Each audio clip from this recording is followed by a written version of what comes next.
Philly. Welcome back, everybody, to 4-Star Chicago Sports. This is the Halas Hangover, and this is Victory Monday. And Victory Monday always comes with Victory Chicken. Take a bite of that chicken, Sean. Board. Take a bite of that fucking chicken, Sean. Take a I want bite? to see it. Yes, there you go. Hell yeah. It tastes so much better on Victory Monday. We're going to get into this ball game right after that.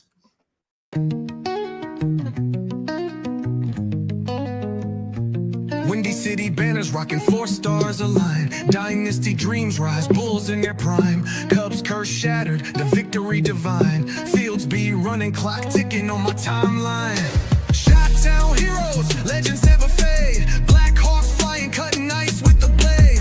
White Sox diamonds, the Southside parade. 4 stars shine bright, legacies they made. Mike with the crown, air rain, no dispute. Sweetness in the backfield, Walter in pursuit.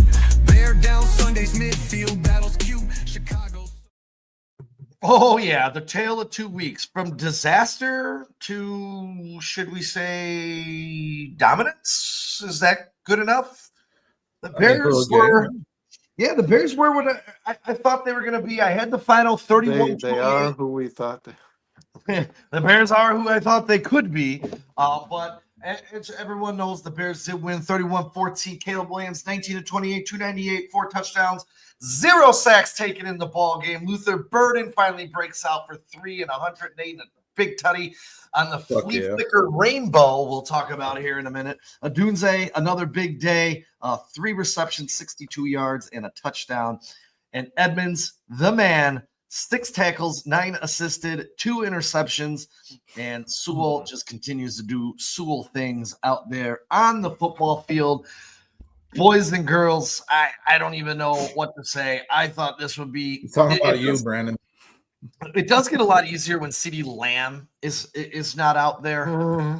And you know, hey, that's all to the point of, hey, that was a great play by Sewell to take him down. They tried to run him out of the backfield like a running stupid back. play by the Cowboys. Yeah, Lamb kind of made that happen. I mean, he threw that stiff arm at Sewell, but Sewell hung on and like just kind of threw his body in a way that he landed on his ankle, man. It was a rough play for CeeDee Lamb. But yeah, CeeDee Lamb being out of that game, you kind of had the feeling like the Cowboys might be done when that happened. It was so much better. And you felt a lot better after that.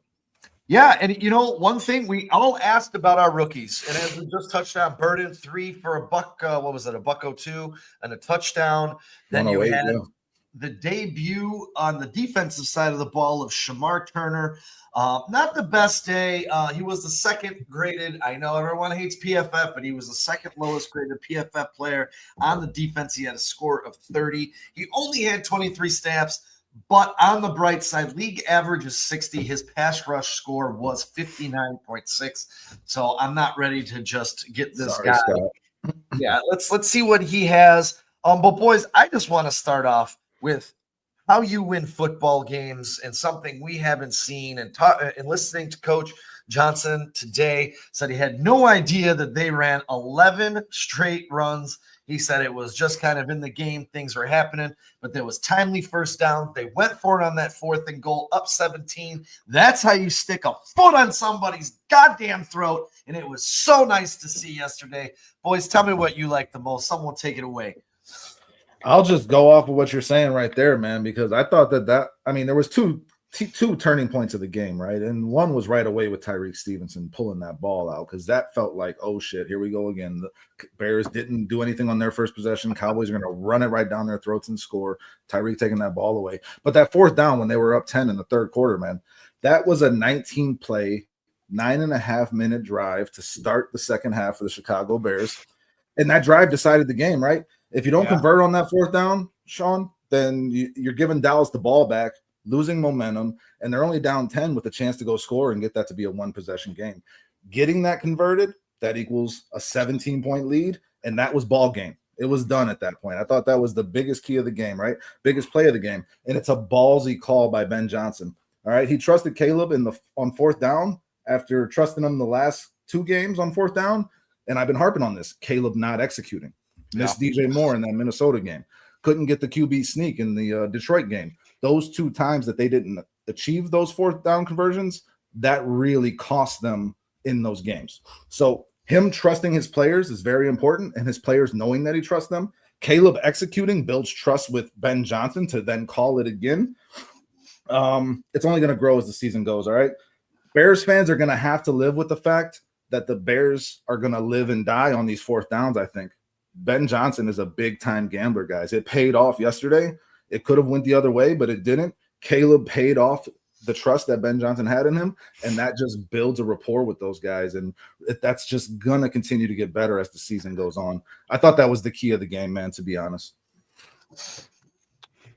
Yeah, I was really impressed with the offensive line for the first time in, I don't know, like 4 or 5 years or something. And so, like, seeing a quarterback not get sacked in a football game doesn't surprise me that he played well. And I think that's the story that is Caleb Williams' season. As long as these guys around him can do their jobs, I don't think Caleb has any issues playing inside the pocket. I think that's where he prefers to be. I'm going to be honest. And I also think, and I said this on the Thursday show, guys, I said this, it was a mistake of Ben Johnson to leave his rookies off the field for the first 2 weeks. He's going to do it. He's going to use them this week, and he's going to realize it was. I think a lot of things that Ben Johnson does, we can't yet determine if we, to prove success or failure. It's hard to analyze or evaluate anything he's doing. The rookie thing was a problem. It was a mistake. You saw these guys get involved. Colson Loveland unfortunately got injured on the second target in the game. Hip. Yeah, he went for it, almost got picked. He was trying to reach for it, and you saw him kind of wobble off, and he never came back on the field. Kyle Monunga, I thought, ran with power, and I think he just wants positive yards. And I know it's weird to say after that big play, but like that negative play, but the guy's trying to make a play, man. And Ben Johnson left him out there after that loss of yards. I think he did so because as badly as that went, I mean, the guy, he didn't quit. He's obviously a tough guy, and I think he's going to be good for this team in the future, man. I do. And then you had Luther Burden, who's just, guys, when he made that, when he saw the safety plant his feet, like Tom Brady said, and he went head straight for the corner. I don't know that there's any safety in the NFL that's going to be able to prevent Luther Burden from getting past him if they plant their feet.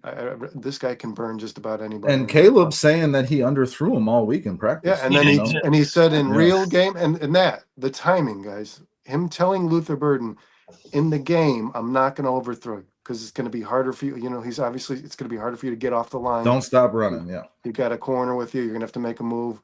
So I'll hit you in live game. I'll hit you, and he did, and I think that was important too. That Caleb trusted a rookie, and Burden trusts Caleb. The trust there between the two. Yeah, these guys should be on the field. And then I thought Dennis Allen played a lot of zone, and I think Dennis Allen knows he's got some weaknesses on this football team, and they're not man guys, and he's playing some more zone, and it worked out. The Bears did enough on defense. They took the ball away, most importantly, and I don't know that this team's going to stop the opposing offense from getting in the end zone very often, but if they can take the ball away, that's at least a few possessions per game that the other team doesn't score, man.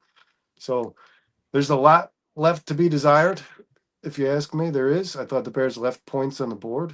And I want to say this, man, right before half, I texted you guys about this. Nobody really responded to it. Right before half. We'll not respond now. They're punting the ball. Dallas is punting the ball to us. This is the Cole Kmet touchdown drive. Dallas is punting the ball to us. It gets punted to the 9-yard line. Duvernay is receiving the ball, and there's a player about 4 yards from him, but he doesn't call the fair catch, and he takes it for, I think, 22 yards. He takes it to like the 30. And that was huge, man. And I texted you guys. We overlooked the luxury that you have in a guy he doesn't call fair catches. I did not overlook that at all. No, I don't mean like when the signing happened. We all talked about it. Signing. But even now, if he's not like running for touchdowns, no podcast is no analyst. No, the competency is what matters because the Bears are negative at that spot. He doesn't fair catch unnecessarily. He doesn't fumble the ball. He doesn't run backwards. He just gets positive yards, man. Duvernay has been a really good player for this football team. Kyle, go ahead. Well, I mean, Burden, you brought up the punt before the half. I mean, how about the drive before the half? I mean, what Ben Johnson basically, the way he managed that 2-minute drill in the first half was absolutely amazing. I mean, he started off basically playing keep away and making sure that Dallas didn't get the ball back, so they couldn't score at the end of the first half and get the ball back in the third quarter to start the third quarter because they could have swung that game back real quick. But Ben Johnson basically played keep away, and then the second the Bears converted a couple big plays and got moved towards midfield, he's like, all right, we might as well go down there and score a touchdown at this point. So even if the Bears weren't going to score, they certainly weren't going to let Dallas get the ball back. But I mean, yeah, you guys talked about most of it. I mean, my takeaway from these games is obviously the rookies, to play the rookies. Luther Bird and Colston Loveland had a big catch. Kyle Monangai was more involved in the offense, although nobody in the run game looked all that impressive. But that drive to end the first half, and then that, like Dustin said, that 19-play drive, those were two of the biggest moments in that game. That killed that put it to rest. I think the Cowboys basically kind of just gave up at that point. But I will say, guys, I mean, all of Dak's interceptions came after that touchdown.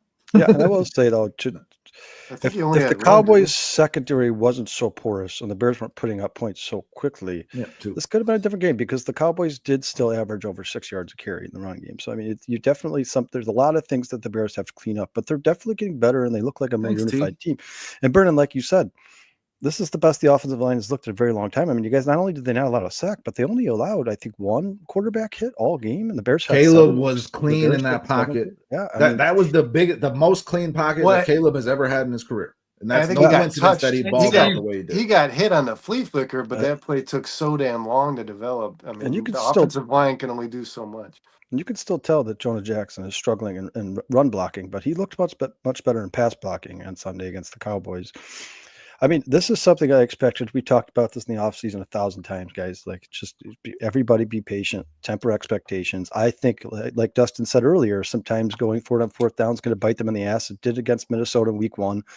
If he kicks that field goal instead of that incomplete pass to DJ Moore on 4th down, 4th and 3, the Bears are tied with 2 minutes left, with less than a minute left in that game. That was a turning point in that game. Yes, and it's going to happen with Ben Johnson, I believe. Like Dustin said, he's going to continue to do this. It's going to happen. I think the more he does it, the more he shows confidence in his players, especially Caleb Williams. And I think this team's going to become more unified and become more, especially the offense in particular, is going to become much more dangerous as the season goes on. But man, just a lot of guys who were nowhere to be found the last couple of weeks. Montez Sweat, Tremaine Edmonds, guys who are showing up, who the Bears are going to need big play from all season. It's starting to look better for sure, no doubt. Montez Sweat finally won a one-on-one matchup.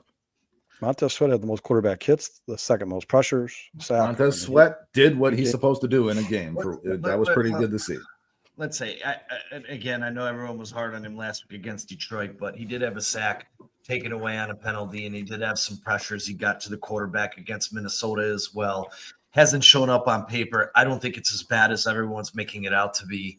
You know, he should have had his second sack of the year. I think this pass rush sucks. I don't know what I think the pass rush is getting better. Let's say that they did win the sack battle in this game. And that's a huge thing, right? Battle. 2-0, right? Yeah, and huge. Dennis Allen is getting more creative with his blitz packages. That's another thing. He's going to help these guys out wherever he can. And you guys, don't forget, Austin Booker has not played a game for the Chicago Bears yet. Remember, that's going to be huge. And here's one guy. That's the saving grace. That can't be the saving grace, though. It cannot be. Like, the Bears are not going to be a top 5 defense in the NFL in 2025. The Bears' defensive line. They can look better than they did against Detroit. They can. The chat is reminding us that the Packers lost to the Browns. Just for remember when Joakim Noah said nothing good comes out of Cleveland?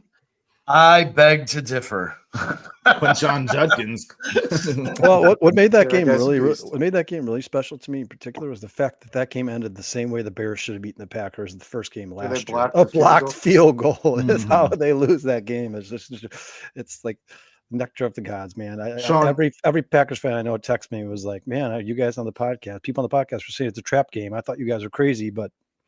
Looks like it was a trap game. I'm like, I said that. Everybody has bad weeks, man. Well, here I'll say this: when you put Jordan Love against a good defense, you're going to continue to get these results. It's not. I'm just making it up because I'm a Bears fan and I hate the Packers. He threw that game away. He threw that game away. And Quinshawn Judkins. Their defense is really good. That defense is really good. Quinshawn Judkins just shredded like the 4th best rush defense in the NFL. Speaking of rush defense hold on really quick. I again think everyone, when we talk about overreactions, I think the way the Packers came out against Detroit was the greatest overreaction, that this team was Super Bowl bound out of the NFC Well, then they beat the shit out of the Commanders. No, so. yeah, I picked them to go to the NFC Championship, Sean, before the season. Commanders aren't I good. think that they're a good team. I think the Packers are a good team, and the Commanders just beat the hell out of the Raiders, who the Bears are playing next week. I don't think the Raiders are that good either. I don't think they are either. They're a very beatable team. We can get into that, but just like I thought the Cowboys were a very beatable team. The Bears need to get to 2-2 before this bye week. That's what needs to happen. We all know that. I believe so too, but we will see. The rushing defense and offense. Speaking of overreactions, I just want to throw this out here. I didn't want to overreact to the Bears getting destroyed by the Lions because I think the Lions are a very good team, right? And I don't want to overreact to the Bears destroying the Cowboys because the Cowboys are not a very good team and they were without their best player. Okay, so what I want to point out, something for concern that stands out to me in a major way. The run game is still a big concern on both sides of the ball, offensively and defensively. The Cowboys average 6 yards per carry, 121 yards on 20 carries. The Bears average 3 yards per carry, 87 yards on 29 carries. The big plays in that game put the Cowboys behind. It negated that issue for them. If you get up a couple of scores and that other team is just needing to throw to keep up with you, that will be okay. But if you're in a close game with a competitive team and you can't stop the run and you can't run the football, you're going to lose more often than not. This should be a big concern for Bears fans still because that run game is not going. The offensive line is not opening it up, and the running backs aren't hitting it good enough, man. I love that he stayed committed to it. That's 29 carries. That's what I meant when I said if it I know that's why I wanted to. Or secondary, the Bears, that would have been the Cowboys could have just ran the ball down the Bears' throats if their secondary wasn't. So if they could have stayed within a couple of scores within a score in that game, they could have kept running the ball, and the Bears had no chance. That's all I'm saying. That's something we need to be realistic about. What really sucks about the Bears' defense that game, what's disheartening for me. Sorry, Sean, before I let you go here, the fact that it's not like. Some plays he was getting downfield before he was getting touched, but the Bears were creating contact early. Javonte Williams was just running over everybody. He was running over the entire Bears team. Their tackling was not good. Their gap filling was not good. This run defense is a big concern. Is not good. I do think nothing's changed from missing the three best players. I do think you get an upgrade when TJ Edwards and Kyler Gordon return in your. I hope so. I hope so. I do believe that, but I want to touch on what you said, Dustin. I actually was looking at that yesterday. The run stats for the Bears, because at one point it was 2.7 yards per carry during the game. But I go back to Minnesota and I go back to Detroit. They averaged, I believe it was 4.6 or 4.7 versus Minnesota, and they averaged 5 versus Detroit. So you gotta take for the bigger sample size right now, I say this week could have been more of an anomaly based on the first 3 weeks where they did have success in the run game. But I pointed this out because Kyle and I were watching a game together. The thing that annoyed me about the run game yesterday was the continuedness to force DeAndre Swift in between the tackles. And I know you guys are all enamored with Kyle Monangai. The guy is not a professional running back. The guy is averaging 3.3 yards per carry through 3 weeks in the NFL. He's given time. He's a slow plotter out of the backfield. He lacks burst. And I don't think anybody's enamored with Kyle Monangai. I think Kyle Monangai looked good on some of his runs yesterday. There's something that's that's going to break. Guy averaging 2.7 yards per carry doesn't impress me. Let me just say this, and listen, when he gets tackled, he doesn't even go to the ground. This guy's contact balance is amazing. It's going to start hitting for him in some regard. And Ben Johnson sees it. That's why he's continuing, like Brandon said, to keep him on the field. There's a reason they're going to keep trying with it because something is there ready to break with Kyle Monangai, I believe. It reminds me of Maurice Jones-Drew a little bit. I'll stay on the other side of that balance. That's okay. We're talking about the defense and our concern about stopping the run, and we're talking about our concern about run. I mean, these were the two worst units coming into this season, and they remain to be so. And nothing about that game against Minnesota made me change the way I think about it. The Bears can't rush the pass, and they can't run the ball. They don't have the players to do either. And that's a problem. And again, you hope that TJ Edwards and a Kyle Gordon can make an impact on that, but I don't or an Austin Booker, but I don't know how much just written impact off they Austin make Booker. on that. Like a Bears fan. No, Austin Booker is the X factor for this defensive line. This guy is preseason 5 sacks in 2 games. Guys, these never write off a Jayhawk. And here's Bears fans like their pass rush is not getting better. Okay, so you are writing off Austin Booker. That's what you're doing. But if you're telling me that he has no impact on this team, you're writing him off. That's what you are doing. Kyle, if Austin Booker comes in and he's elite, they're still a bottom 10 unit in the NFL. Yeah, when you consider Bernard, you also everything have to else take with into account the fact that they're getting better every week, and Grady Dennis Jarrett Allen looks is starting awful. to learn this roster, and he's starting to Right. find ways to get to the quarterback. It doesn't have to be Montez Sweat has 19 sacks. Everybody else there were has a one. couple of They have all-out to find blitzes. ways to get to He the quarterback. brought, he They brought, hit- There were they a hit- couple of all-out blitzes that he They brought hit Dak that Prescott affected 7 Dak times, an guys. awful lot. 7 Yeah. times. They hit Yeah. Caleb Williams once. and they Once. brought, they It brought, was a big difference. It was a big difference. they And brought and I'll Brisker say left that and Grady right a couple Jarrett times as well. Grady Jarrett blew Tyler Booker the fuck up. On that penalty he got, he put Tyler Booker flat on his back, just lifted him up and threw him down. And Tyler Booker is a massive man. That was an impressive play by I think Grady. we're hyping the D line up a little bit. Please tell me you saw the video of Shamar Turner barking in the face of Austin Booker yesterday. I mean, we can say all we want, guys, about the improvements the subtle improvements this defense has made, but I'm not wrong in saying if they don't take the ball away, they're getting scored on. If Tyreek did not pull that ball out of Javonte Williams' hands, that game goes a completely different way. Jermaine Edmonds intercepted the ball in the red zone twice. Or I think one was like 5 yards outside. One in the end zone. One in the end zone, yes. I mean, this Bears team is not good at stopping teams from getting into the end zone, man.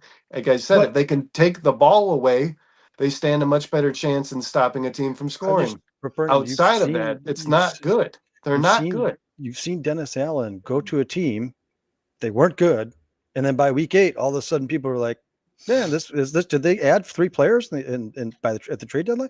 Why all of a sudden this defense sneaking into the top 15 in the NFL?" This has been my belief for some time. This is learning your personnel is what this is. We talked about the loss. We talked about the loss of Billings and Brisker last season and how they went from a top 10 defense. And Brisker's also coming off a major injury, and he should get better as well. They went from a top 10 defense against the Colts and the Titans and the Jaguars, and then the Texans. The majority of the season, Panthers. with the 2 injuries they had, they were awful.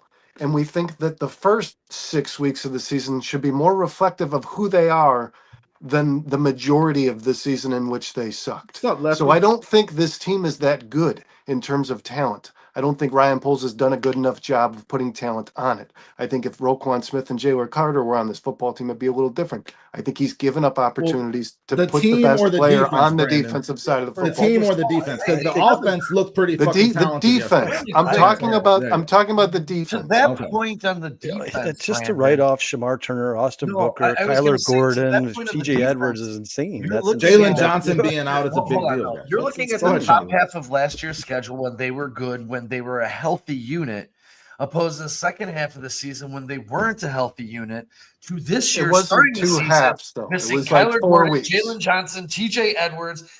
Those are 3 big names. I mean, those are humongous names to be missing. Listen, Tremaine Edmonds, names, talent on the field that you're missing in a very big way. For sure. And Tremaine is amazing against the run. We evaluate Tremaine Edmonds 2 interceptions, man. Right place, right time, but he made the play. But I still think he's a terrible middle linebacker. I think he's terrible. I don't know if this was Tremaine Edmonds' best game as a Bear. This was Tremaine Edmonds' best. Well, because of the 2 interceptions. Outside of that, he got pushed off the ball. And no. Javonte Williams ran the ball down their throat. He did. Those are his stats, Brendan. What are you? Okay, Javonte Williams ran the ball down their throat. 100%. It doesn't matter. I just made that point. It doesn't matter that he chased players down and tackled them. He didn't hit the gap. He didn't stop the running back from passing the line of scrimmage. He didn't do his fucking job. I don't know what you guys are watching. He's not a good linebacker. Noah Sewell has been a better player to me. If you ask me, Noah Sewell's been a better player than Tremaine Edmonds. You are picking a strange week to come on here and start. No, I would say that Edmonds played his best game that I've seen him play as a Bear. That's based on what I am watching, Brandon. If you don't know what I'm watching, let me tell you, I saw Tremaine Edmonds play his best game as a Bear. If he can be a dominant linebacker in coverage and not as good filling the gaps in the run, that doesn't mean he doesn't have value. That doesn't mean he's not impacting the game. He still impacted the game in a drastic way. I will say that the Bears being up as big as they were and the Cowboys needing to play catch up, that made their defense look better than it is. And 100%. the Cowboys also didn't have their best player. I already mentioned that as well, Brandon. So are you hearing what I'm saying? Like, Lamb was not on the field. That made a big difference. But adding Austin Booker back, adding Kyler Gordon back, adding TJ Edwards back, this defense can be serviceable enough to maintain if this offense continues to score that way, Brandon. If you can get up the scoreboard, lopsided the offense will have to win. That will be that's what you're saying. No. What I'm saying is that the offense can also help the defense look better than it actually is. That's what I'm saying. And I also if they make that scoreboard which was the point of the offseason, to make it easy on Caleb Williams. That's why the offseason was offense. The first 2 picks, the first 3 of the first 4 picks of the draft, offense, head coach, offense, free agent acquisitions, offensive line. You guys, they are concerned about the development of Caleb Williams. Thanks, the defense will come later. Thanks, Purple Jesus, we appreciate the shit out of you, man. Thank you so much, brother. And everybody else in here, you know, he's feeling pretty good after the Vikings got that fucking win against left the you Bengals. lose. We appreciate you pushing, Kyle, pushing for life. I agree with you, man. I think the Bears did real quick, you guys, real let me quick. respond to Kyle. You guys, let's see what's up to the chat real quick, all right, guys? Swaggy McNolegs, John S, Relentless Mikey, Lefty Lowles, Liz, Dante Purify, Bears fan for life, Phil, Erica's in the house, Mike's John in the house, S. Ron's in the house, John S T is right Lions here. fan is in the house. Kyle. Yeah, John S says the Appreciate you defensive guys, roster is weak. He agrees with Brandon. Any injury will decimate that position group. It already has happened to the secondary. Yeah, we're watching it for sure. Well, it was 3 injuries. And Kyle just said something that Dustin, we talked about on the bare minimum, and I agree with. I think the point was to make the offensive side of the ball as strong as you could, and Caleb as comfortable as he could, while neglecting the defensive side of the football. And I think that's the result. I think like we can talk about the progress that Dennis Allen makes. We can talk about Kyler Gordon coming back and TJ Edwards. This team is lacking defense, Kyle, because they chose not to add talent on that side of the ball. Hold on a second, for 2 years now. Brennan, don't think so black. Think about their draft. Do you think for a second that the Bears expected to lose Jalen Johnson, Kyler Gordon, Terrell Smith, and Zay Frazier before the fucking season started? Before week 1, bro? No, that's 4 of your fucking secondary players, man. Okay, we don't gotta yell, dude. We don't gotta yell. No, what do you got, Sean? I'm gonna get this point across really quick. Just having TJ Edwards and Jalen Johnson back for a half against the Detroit Lions, they were 3 for 7. They made a big difference. The field. It made a huge difference. Number one, if you take Caleb Williams and say who's the best player on this team and eliminate Caleb Williams, Jalen Johnson, and it's not even close. So you're missing Roma Dunze, I would probably say. Jalen Johnson makes a huge difference. Jalen Johnson is a damn good cornerback, 100%. How many times we talk about Joe Tooney's probably the best player on this How many times we talk about we say a good we can argue this all day. Hold on 1 second. We say a good defensive line that creates pressure makes the secondary look better. You guys don't think good corners make the defensive line look better? You think if Jalen Johnson is holding his guy down and Kyler Gordon's holding his guy down and Terrell Smith's holding his guy down, they don't have a couple extras? They had those guys last year and didn't get sacks. Well, Brendan, they were ranked in the middle of the league. They were 15th.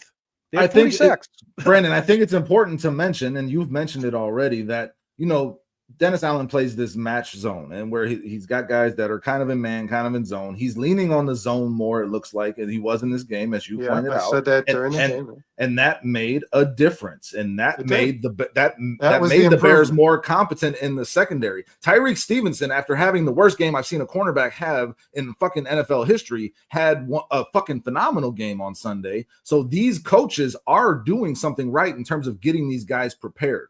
That you cannot argue. And if Dennis Allen is making adjustments that help the team perform better, then you can kind of make the assumption that'll keep getting better week to week, especially as you add players back. It doesn't mean they're going to be great. It doesn't mean they're going to be a top. We're talking about overreacting, but they can be good enough, is what I am saying. We were talking last week about how bad Ryan Poles.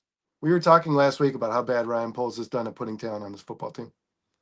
We're talking about how they're going to be a top of the half defense, and it's just not. I don't understand, guys. It's bad. It doesn't look good. It's not good enough when they're not taking the ball away. It's the Cowboys had more yards than the Bears. They did. Want to make and Dak Prescott completed like 80% of his passes, didn't he? 31 for 40.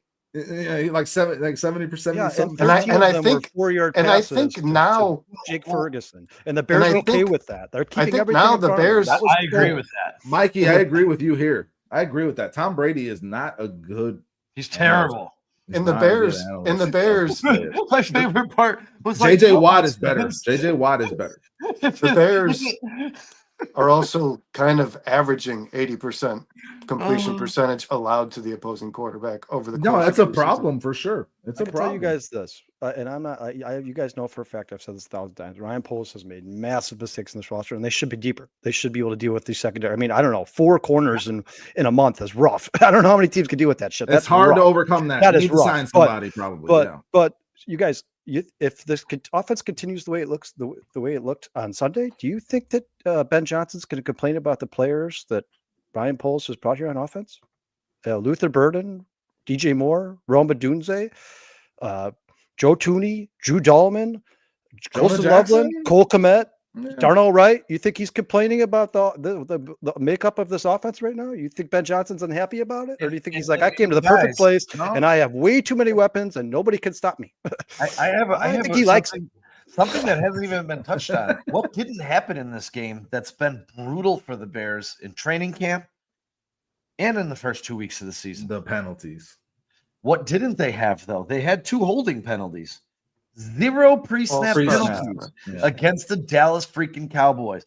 There's improvement happening. And Brandon, we all picked this team not to make the playoffs, maybe be sticking around. No, Brandon actually picked them to make the playoffs. Oh, well, that's I just as bad as this defense is, he picked them to make this. They are much worse than I thought. That's why I don't understand why we've been having this conversation. That's because it's the Bears podcast, bro. That's why we're why we're refuting from last week talking about Ryan Poles couldn't. No one's refuted bit of talent on it. I mean, we talked about how Montez Sweat and Tremaine Evans. Here, Brandon, and listen, after the game, I'll never go back on my word that I said that this guy hasn't put enough talent on. And I'm not going to go back on saying Tremaine Evans is still not a $20 million player because he got 2 in the right place. Brandon, at the me right saying time that he had his best game as a Bear is not me saying that. I didn't say that you claimed that. I'm telling you that I'm standing firm on what I've said for the entire offseason. He needs to continue to play that way throughout the season. Hold on. Me being happy over the Bears win and the Bears offense looking better doesn't change my stance on the fact that Ryan Poles has failed to build this roster over the past 3 or 4 years. But what I can say is that we trusted in this coaching staff, and this coaching staff went to the Bears team this week and tested them and said, hey, come out and play with some pride. Look like a football team. They came out and they did it. So that's what I'm impressed with. I don't without the 3 best players on defense. Yeah, and they allowed 14 points. They allowed 14 points to a team that just scored 35. They allowed 14 points to a team that just beat the shit out of the Giants on offense. They absolutely destroyed. They scored on every single drive in the game. Guys, between the end zones, Dallas kind of beat the shit out of the Bears defense. They were moving the ball at will, Brandon. Yeah, they were moving the ball at will. The turnovers, like you said, made the difference. And the fact that the Bears ran up the score. Yep. Sean brought up the penalties. Keep taking the ball. Real quick, guys. Sean brought up the penalties, and then Mikey says, I know Ben is upset about Darnell Wright's inability to finish a game without penalties. Darnell Wright looked great, but again, 2 penalties. But Sean, the point that you made that they cut those penalties down, just overall, they were averaging 10 a game. And for the season, they're averaging, even with this game that they just had, they're averaging 72.7 penalty yards a game. In this game, they only had 6 penalties. It was only for 41 yards. That's coaching right there. That's what you're talking about. The team responding to the coaching focusing on it. That matters. That matters on defense with Dennis Allen and what he's doing. It matters on offense with Ben Johnson and what he's doing. We do see the progress, and we do see the things that have been driving us mad as Bears fans on the defensive side and on the offensive side getting worked on and getting chipped away at. So that is something to be happy about and hang your hat on as a Bears. You know what else I'm happy about? You've talked about all offseason how this team could be competing for a championship by 2026. The people keep saying, "Oh, this roster sucks." Blah blah blah. I think you're wrong. I think this team could compete for a championship in 2026. I still believe. One more offseason. I want to count a little bit. Just when they play the Ravens expect Lamar Jackson to murder this football. Oh, the Bears are going to No get shit. He does that with everybody. He Lamar murdered the Jackson Bills. murders defense. everyone. Yeah. He I mean, murders Okay, everybody. expect good football teams, good offenses to murder this defense. Well, And I'd like then- to see I this wouldn't be defense with surprised by Kyler. that. I'd like to see Sean. this defense with Kyler Gordon and with TJ Edwards and and with Austin Austin Booker. Booker. I'd like to Yeah. see it. And Jalen Sean, Johnson, me maybe as well. by week 10. I don't know. But week Sean, 12, I touch don't know. on this comment from Mikey, please. Because, with the penalties getting cut down, and Caleb had his first game in the NFL without being with sacked. 0 He sacks. got hit once. Yeah, and Once. you know, just looking at that, and when you see him with these clean pockets, you take away the footwork. You know, and when they talk about generational, look at the arm talent. The arm talent was on display. By the way, guys, that 62-yard pass is the longest in the NFL this year. Air yards and completion. I just get excited thinking about it. Yeah. We're playing it in my head. I mean, when you look at the feet, the eyes, huge growth from week 1 to week 3. The pocket's getting cleaner. It was cleaner last week against Detroit. It's cleaner. It was even more cleaner against the. He had the time to focus on his footwork, Yes. find the passing lanes within the offense, and get through his reads. You saw it Get happening. through his reads, perfect execution, unreal throws. I mean, this is the stuff. Now, here, I've always been on the train. Is he generational? The stuff you're starting to see out of his arm, that's generational shit, man. Let me add, Sean. This When is they Joe, ran, I believe so. I believe Sean, so. when I they don't think ran- Edwards will be though. Sean, when they ran that bootleg and Dallas blew it up, the defender was in Caleb's face like that. Caleb jumped and threw off of his back foot a fucking laser on an out to Roma Dunze that Trevor Lawrence couldn't make standing in the pocket clean. He did that just falling out backwards. to the Yes, sideline to on the Rome, lower side. to yeah. Rome. That was the best throw of the game. That was better than the Luther Burden throw on the flea flicker. He got blitzed on that play. Yeah, they blew it up immediately. There's no other quarterback in the NFL that can make that throw. The arm talent is clearly there. And then, on the flea flicker, man, Caleb was waiting forever for that ball to get to him. You can say what you want. Well, about like and still got it off. Drake May. That was a terrible, terrible pitch. But Caleb saved that play. Go ahead, Kyle. Yeah. You can say what you want about Tom Brady, man, but I loved his reaction on the flea flicker. Oh my Brandon, God. That was the best. That was my reaction too. I had the same one at the same time. He says, "Oh my God." No, what did Tom Brady say, Kyle? No. It was just the guy commentating the game said, "Oh my God."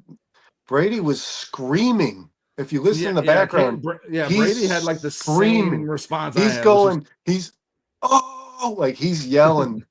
I posted on Facebook and said everybody needs to put on a show. Put on a show for sure. Yeah, he showed what he's made. So this shows you, get him a clean pocket. Sean, show his stats. You got his stats. Caleb Williams is one of the most talented quarterbacks in the NFL. Oops, that's Braxton Jones. Sorry. Just throw it up there while we're talking about it, please. There it is. Those aren't from the game though, in particular. So I mean, what was he? 20? Today's game. For yesterday's game, I don't 398, 4 TDs, and like 21 of 30. I think. Can we say this? That 15.7 yards per completion, 10.6 yards per attempt. That's what I envisioned out of Caleb Williams in a Ben Johnson offense. Brandon, we talked about it in that after that Bills game. Yeah, leading the league in touchdowns, tied with Aaron Rodgers. Roma Dunze leading the league in receiving touchdowns. But the 15.7 yards per completion, 10.6 yards per attempt for Caleb Williams, I expect to see more of that, Kyle, as the season goes on, because Caleb is going to be able to make big throws if he has time in this offense. We talked about the offensive line, obviously not getting sacked. That was the biggest part of this. But when Caleb has time and Ben's drawing it up like he was on Sunday, you're going to see Caleb lead the league in yards per attempt, I believe. The big plays are here for the Bears. They had the big plays even going into this game. They were like third in the league in big plays going into that game. This offense is made for Caleb's arm, guys. And this Ben Johnson wouldn't have it any other way, because he's doing what he's doing with his arm, which is obviously special, especially talking about the throw that he made off of his feet that Dustin brought up. But on top of that, guys, you see Ben starting to run these quarterback driven, or these design quarterback runs, like it's something he could not do with Jared Goff. 12 of his rushing yards were were really impactful on that football game. Yeah, he rushed for like Sean or Dustin said, they ran the ball like 10 times in a row at one point in that game. And Sean said 11 times. Yeah, that's just. But Caleb only had Kyle like 12 yards, and I would say that was the most effective he was as a runner this season. And he's been running his ass off. But like he ran when he absolutely needed to. After he went through multiple reads and realized and he didn't have gain yards. He didn't like get his ass kicked going for a first down. He gained like 6-7 yards, got him in a third short down situation and kneeled or slid. And like that was the most important running. And Sean brought it up a little bit, but that was the most impressive thing to me. I just want to say this. Caleb maneuvering in the pocket, with his legs, not to run, like you just said, Brandon, to look for the pass. On that fourth down play to DJ Moore, that touchdown, he moved around in the pocket, got outside the pocket when he had to, but he was never looking to run. He was looking to throw, and that was huge this week compared to the first two. Yeah, did you guys notice a couple of people missing from the chat today? Oh yeah, we don't have Melon Smasher. Melon Smasher might just be hate watching right anthropology. now. No anthro. They might just be. They might just be watching, but not having much to say. TB17s. I told them they weren't going to have shit to say when Caleb went off. I said, come in here and have that same energy when he does this. That's what I said. Because if he comes out here and sucks, I'm going to come out here and say it, which I did the last 2 weeks. And it's but let's have this. Let's hold on. Kyle. I'm glad let's have this conversation because it's important to note like the ability that Caleb Williams has. What you saw on display yesterday. You can tell me Tyson Bagent is an extension of Ben Johnson's mind, and he could command this system all day. The talent that Caleb Williams has, the arm talent, just the ability to throw off platform, the velocity on the ball. There's no way that you don't try to win with that before ever resorting to the guy who can just run the system. So it's important that all those guys out there, those TB fans, and Tyson Bagent fans, the talent alone is the difference. It's almost a luxury because what they want is for Caleb Williams to play in the structure of the offense, in which he did that basically all day on Sunday. It looked very good, but that if the play breaks down, that's when Caleb's God-given talent Bagent can move, though. Bagent can move. He's mobile. He's not. No. Kyle's making a good point there. Playing within the structure. Yeah, Caleb's the best improviser in the NFL. Kyle. No, but we see how good Caleb is when he Lamar actually might works. Have something to say with that. We see how good he actually is when he works within Ben Johnson's system and executes what the coach draws up. That's the biggest point, Kyle. And I think his runs will look more on purpose, more meaningful, the more comfortable he gets in this offense and the more comfortable he gets in the NFL in general, guys. And let's remember, this is his 19th game in the pros or 20th game. He's only going to get better, and I think at every facet of his game, and that includes the off-script, off-schedule things. Like he's going to get better at continuing to look downfield. He's going to get better at running the ball when he has to. He's going to get better at sliding, I hope. Kyle, I saw this, guys. I saw this stat today from Bleacher Report on X. And I just want to throw it out there. Since the Bears, nice victory chicken. Since the Bears lost to the Texans in week 2 last year, CJ Stroud has 3,832 yards, 19 touchdowns, 15 interceptions. Caleb has 3,989 yards, 27 touchdowns, 5 interceptions. Since that game. What's up, Scottish Bear? The improvement that you're seeing from Caleb is dramatic, and when you start seeing him paired with Ben Johnson and how he can look when he focuses on executing it the way it needs to be done and playing within that structure, the sky's the fucking limit, guys. Yeah, and even still, this is the key. And this is obviously nitpicking, and I'm only bringing this up for one reason. Like Caleb still missed a few throws in that game. If Caleb continues to get better and better and better, and he's almost executes a flawless game plan, which he's going to have games. Which he basically did on Sunday. They're going. Well, I mean, there was like that screen pass to Zacchaeus's feet. Like the more he gets rid of those, there were a couple of overthrows, but some of those were on the receivers too. Well, and Rome dropped another pass. But Rome ran the wrong route too. He slowed down on that out that Caleb overthrew. But now Caleb's starting to spread the ball out all around now, guys. Yeah, he's 4 touchdowns. Looking for Roma Dunes. Yeah, he's not looking for Roma Dunes every play. He's looking for anybody and everybody in the field. DJ Moore got involved. Cole Kmet got involved. Colston Loveland would have been a lot more involved if he hadn't gotten hurt. That play call where Colston Loveland caught the touchdown was about to snap. And they tricked those defenders with Smythe and Cole just kind of splitting off right there, and Cole just coming wide open. That was fucking beautiful. And Kmet has a knack for being unseen in the end. Hey, he's here. What's up, Mel? Yeah, I gotta say this really quick. Hold on, guys. Caleb is on pace for Today was a 39 good day. passing touchdowns as of right now. What's his yardage? What's he on pace for? He's on pace for just under 4,000 Yes. yards. Oh, he's breaking 39. 4,000. Yeah, He's gonna he needs another game like this to break it, but I think it was like 39.80. James, I'm not throwing shade at Roma Dunze. I love Roma. One more throw. He's gonna drop passes. One more throw to Drew. Yeah, he's going to, and when you target a receiver as much as Roma Dunze, Kyle, they're going to have some drops. Like, well, I will say this. I just I'm agreeing with you. I just want to say one more throw that's worth drooling over, guys. That pass to Roma Dunze on I believe it was on third down when they ended up scoring that last touchdown. Third down. Yep, that last touchdown. He lofted it right over Murray, right in between the linebacker and the safeties. Perfect placement on that ball. That was a fucking beautiful throw. Just a perfect throw. Oh, here we go. The easy wide opens, I will congratulate because go watch the film on the throw I was just talking about. Oh my God. Where he put that ball was perfect. There's not a lot of quarterbacks that are making I'm that glad play. you're here for this, Melon, because I grabbed this. And Melon Smasher, these receivers are going to be open. And when you start looking at this chart of completed passes, what's the one thing you take away from here? Multiple completions at all levels with layered throws, man. Yeah, look at those touchdowns. Look at those touchdowns where he's spraying that around. Hail Mary, he's got it all, man. He did it all. Come on, man. And they're not uncovered receivers, Melon Smasher. They're open because they're good. Yeah, their route. Luther Burden's route on that play I was talking about was great. He saw the safeties plant. He moved. He saw the safety bite, and he moved. And I mean, the Bears receivers have been open. I mean, does anybody think that they saw a play where it's like, oh, Roma Dunze was never defended on that play? Look at that. No, I mean, they've been open. DJ Moore was wide open in the back of the end zone. The Roma Dunze touchdown. Trey Diggs. Cole Kmet's touchdown. Cole Kmet, he was wide open. Nobody went with him. But that was the play call that kind of deceived that defense. And that's what I was talking about. Ben Johnson's play call on there was perfect. Yeah. But these guys have been getting open through these first two games, and Caleb has been missing them, and we've called it out. Caleb has been inaccurate. Have tremendous Caleb's amount of completion talent. percentage has been shit. He's missed some people where he shouldn't have. He's made some bad decisions, and we've called it out. On Sunday, that really didn't happen. It really didn't. And like Kyle said. He wasn't waiting to see it to throw it. He was throwing it with anticipation and timing. And like that's Kyle the said, key, right? He treated it more like he had a plethora of people he could share the targets with. Like he was the point guard.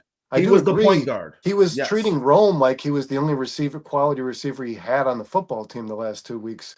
Yesterday, Mikey. He trusted every single player on this offense, so it didn't come down to the connection between him and Rome.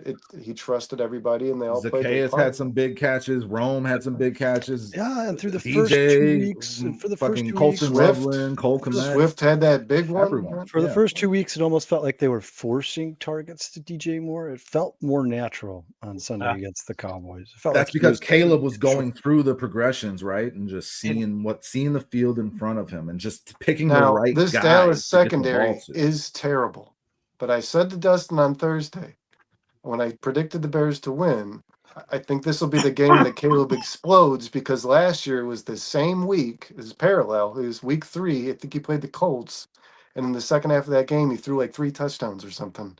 I mean, he just lit up. And I told Dustin, I think this game against this Dallas defense, this Dallas secondary, is going to be what kind of sparks Caleb Williams. And we got to hope, guys, that now this is just the guy we see. Ben Johnson's offense, we just see this guy now. This coaching staff won't let it all fall apart. That's the difference. This coaching staff will learn how to deal with adversity, and they'll get better, and they'll learn how to use their personnel. And you saw Dennis Allen do it on Sunday. Like, hey, if I can't stop them, I'll just take the ball away. That's what we're going to do now. That's the only thing and then you'll get more of these guys back, like Kyler Gordon and TJ Edwards, and hopefully Austin Booker. And then, like I said, maybe week 10, 11, if the Bears are still somewhere around 500, you should see Jalen Johnson back at some point. And this defense will look a lot better. The Bears are only get better as the season goes on. And this season is all about building the cornerstone of this offense, building the foundation. And right now, it seems to me like the Bears have gotten better every single week through the first. I mean, obviously the defense was terrible in Detroit, but Detroit is the best team they've played so far. not even a question. It's the best team we've played. Yeah, no, and the Caleb development is the biggest key, as you've been saying all offseason, Kyle, as we've all been saying. Caleb was throwing 61.5% completion percentage going into this game. In this game, he threw 67. He threw 67% completion percent. We've been saying that needs to come up. The accuracy needs to come up. You set a goal for 70%. The yards per attempt was at a 6.4. This game at a 10.6. That's what you need to see more of. It's not going to be 10.6 every week, but if it's 8.5 to 10 in that range, you're doing pretty well. If you're at 67 and above, you're doing pretty well. Caleb executed the offense perfectly, guys. He found the open receivers and he got it to him quickly. He made the right decisions. That's what we need to see week to week for this offense to continue to grow. Here's an interesting question, guys. Who do you see Poles trading for before the trade deadline, guys? Trading for? I mean, Justin Simmons. Justin Simmons. Jeffrey Simmons. Or Jeffrey Simmons. Yeah, Jeffrey Simmons. I would just dude, if the Titans are 0-6, why not? Why not?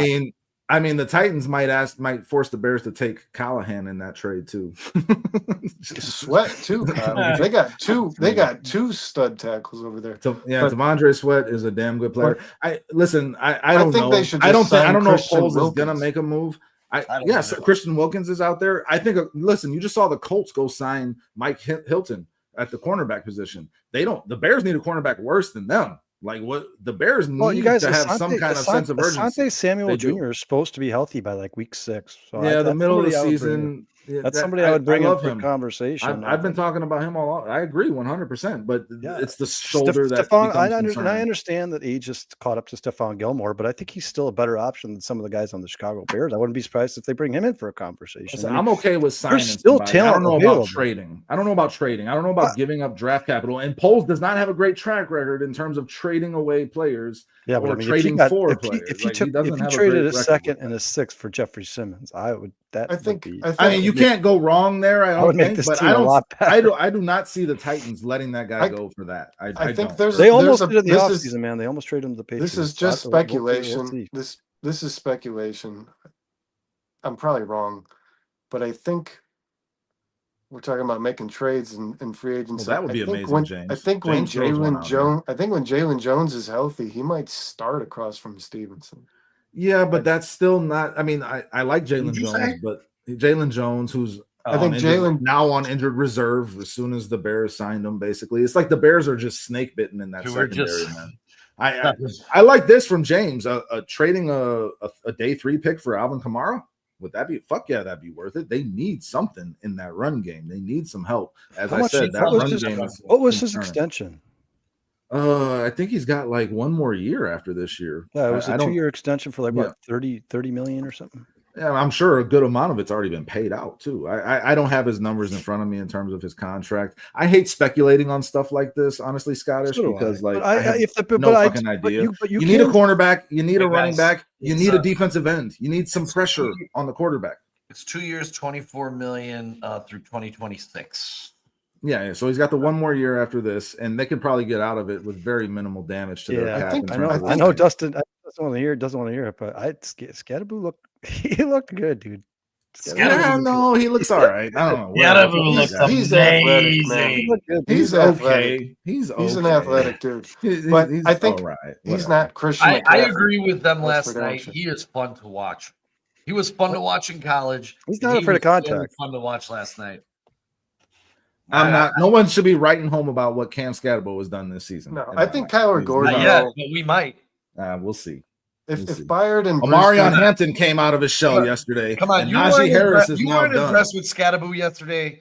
You know that Chiefs defense is stout as can be. Scadaboo looked really. Was I ever impressed with Peyton Hillis? No, I was not. You made the cover of Madden, dude. Okay. If the Bears, I don't see it. We'll see when Kyler Gordon's in full health. Make me eat my words. It's fine. I mean, I'm with Melon Smasher here, man. Listen. I'll say this: Quinshon Judkins is the best running back in that draft. I think looked good yesterday. I think he showed exactly. This guy had no offseason. This guy had no offseason, and he's now the leader of that team. And Dustin's been saying that, but I don't think the jury's out on any of the running back. I think Hampton's about out to on start going Travion off, Henderson. I don't think it's up on a Caleb Listen, Johnson. next week we're playing against Ashton Genty. We're going to see Ashton Genty is also running behind the worst offensive line I've ever seen in my life, dude. And Ashton Genty, the god that was going to come in and change the Raiders and be the greatest thing since sliced bread, and I told y'all to pump the brakes. I think the Raiders are kind of regretting not drafting an offensive lineman. You guys, it's been 3 games. Listen, 3 games. I think if the Raiders hadn't drafted, well, Genty gets a break next week, doesn't he? Against this Bears run defense, I guarantee you, Genty's going to run over a couple Bears. I can promise you that Genty's going to run over a couple of Chicago Bears. I guarantee. Yeah, Romy, I'm with you. He had 60 yards. The Raiders are going to be a tough team. He gets hyped up because he's a white guy at running back. That's why people like Cam Scatterbo. It's the eye test, dude. He looks good. Yeah, he's averaging 5.7 yards per carry in the season. He's just athletic, man. He doesn't look like a good running back to me. He's just an athletic dude. His athletic abilities impress me. But he's not a good running back in the NFL. Like I'm with you there. Whoever said that, Melon Smith, I don't know who said that. 60 yards is not like. I think if he busted 100 yards, 150 yards, and 2 touchdowns, I'd have been like, this guy's a fucking. If anybody in the world, I did not expect to talk about Cam Scatterbo tonight. I'll say that. Yeah, no, I wanted to say about the defensive backs, man, on the Bears. Okay, I was the one talking about. I was the one talking about how I don't think this defense is very good, and I don't. I still think the secondary, when Kyler Gordon returns, is a very talented unit. I think if you continue to play more of this man zone thing that Dennis Allen's been doing, you've got Tyreek Stevenson playing at a higher level. Safeties played much better. Byard and Brisker both did. And I think if Nahshon Wright, Kyler Gordon, Tyreek Stevenson, those 2 guys back there, Jalen Jones is the only piece you're missing. I think that you'll be. That's what I think you'll be okay. The front 7, I have no faith in whatsoever. They look like backups. You know why? Because they're backups. Yeah, exactly, and that's a problem. They look really good. They would probably be starting someone. The Bears need to sign someone that I think you got to pull somebody off the. McLeod and Nahshon Wright are not supposed to look like all pros. Starting players. And I don't think they'll. That's still a concern. I don't think they expose you. It's when you're using all of your backups. Like you'd like to use one at a time. Expose you as much as you would think, and I think the front 7 is still the biggest problem on this Bears defense. Let's go back to the game for a second, right? The Bears won the turnover battle 4-0, right? So they're doing a better job of. They were doing a better job of getting. We talked about their run game. The Bears were doing a better job of getting the short yardage when they needed it with the run game. I can't acknowledge that. The run game did not look good, but when they needed a yard, they seemed to be able to get it in this game, and that was important. They won the 3rd down conversion percentage, 46.15 to 44.44 with the Cowboys, and they won the red zone scoring, 85.71% versus 60% to the Cowboys. Those were keys to that game, right? The Bears scored on the majority of their opportunities, right? And they kept the Cowboys from doing it as much. And the Bears were able to keep moving the chains. And obviously that turnover battle, if you win that 4-0, it's going to be really hard to lose that game. So cutting down on the penalties, getting rid of the turnover. Eberflus helped us out an awful lot. I said on the bare minimum, please let Eberflus be in these offensive meetings and just listen to everything he says, because he had no idea what he had in Caleb Williams when he was here as the fucking head coach. That's what I said. And I think that played to our advantage, to be honest. But the Bears just flat out dominated this game in every key aspect, guys, besides the running game. The only other thing they didn't dominate in this game was time possession. It was because they were scoring so goddamn fast. Yeah. Dano, what's going on, brother? Good to see you, bro. Well, Dustin, I'm glad you brought us back to the game here, because I think we got to get back on track. I want to go around the horn here, and I want to hear everybody's biggest surprise of the game of Sunday. So, Sean, we'll start with you, man. Who was your biggest surprise? Oh God, my biggest surprise. It would have to be the resurgence of one Tyreek Stevenson. Son of a bitch. I was not expecting him. I have a guy that no one's going to talk about, but I mean, if I'm sitting at this game and I'm looking at it, Sean, I think I know the guy you're thinking of. Maybe. Wait, let me. No, we'll go around, because I have a feeling no one's going to. I know Vernon doesn't like him, but somebody had a good game on Sunday. Vernon keeps hitting on the pass rush, but it wasn't Montez Sweat. Somebody else showed up on Sunday and came to play. He's talking about Javon Dexter. No, I'm not. But I'm talking about Dominic Robinson. Yeah, well, nobody likes Dominic Robinson. Yeah, why am I singled out on that? There's like a whole fucking fan club. Well, Brandon, because you hate the Bears pass rush, but if these guys all continue to get better, there you go, Rocketry. There you go. You knew what I was talking about. If the Bears all continue to get better, if Dom continues to get better, Austin Booker continues to get better, Montez Sweat continues to get better, if Dale continues to get better, if they all continue to get better, this defense is going to look better and better and better every single week. And like Dustin said, I don't think that means they're a top 5 defense in the NFL. But if you can land at 15 and the Bears are scoring 35 points a game, you're in for a decent season. You're not going to score 35 a game, though, man. You're just not. 30. My biggest, we'll take 30. My biggest. I'm gonna say two things. Can I finish really quick? Yes, please go, Sean. Oh, sorry. I thought you had. No, I was just gonna say, coming into this game, Tyreek Stevenson had a perfect passer rating of 158 against him. Did not see him dominating George Pickens and the rest of these guys, snatching that ball like you see in this picture right here against away from Sean. I've coined this phrase, and I just want to say it out loud now. The reek rip. The reek rip. He did that again. He did that to that receiver in the Detroit game as well, where he just rips that ball right out. The reek rip. Trademark it. I mean, to come back from a 158 and then have a 39.6 QB rating when targeted, just an impressive day for him. I give him my game ball. I have 3 other game balls that I can give out, and if you guys don't hit on them, I'll come back to them. So that's my guy for the day. Congratulations. Tip my cap. Way to bounce back. Way to listen to your coaches, and way to keep your head in the game.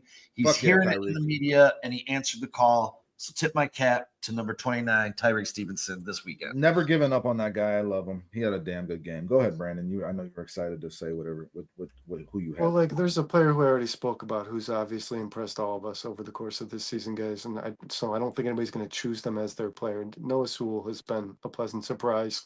He's played really well when he's in the middle linebacker position. That's where he's played majority of. I think when Edwards comes back, he might be the middle linebacker on this football team. But I know we expect off the field. I know we you're going to say to me, well, yeah, that's like this is what we've thought, but like the relief that Ben Johnson gave me yesterday is just, I've never felt this as a Bears fan. I'm being serious. Like I thought this was going to be a gradual progression for Ben Johnson as a coach, and that's the way the team would progress. I mean, he wrote the ship, and I thought to myself, if this guy can come out and get beat by a rookie head coach in Schottenheimer, I'm really fucking worried about Ben Johnson and the way he's handled managing the games these first 2 weeks. The penalties, Sean, like you said, 6 penalties, not a big deal. I mean, they came, and some of them, Grady Jarrett just made a stupid play. I mean, when you're hitting a quarterback at the knee, you're getting that's a penalty. Every player in the NFL is aware of. He was just trying to make a play, but that you can't do that. For a veteran. But and he's a leader, so I mean, you don't expect those things to happen very often. But Ben Johnson took that game by the balls. Every time his defense gave him the ball back, which they did consistently, he put points on the board. So his defense felt, they were out there energized, fresh legs, playing with energy. And I just thought, wow, this is the first time a head coach on the Chicago Bears is just whooping the shit out of the guy that's across the field in all measures. Which I 100% expected him to run. I know. I mean, I knew that was going to be a response. Yeah, I did. I texted you, Dustin, like the feeling that Ben Johnson just did something that I haven't felt about. Guys, it's been years. The first 2 games were KOT and Dan Campbell. The guy. Come on. This guy's the fucking guy. And he wants those 2 games back.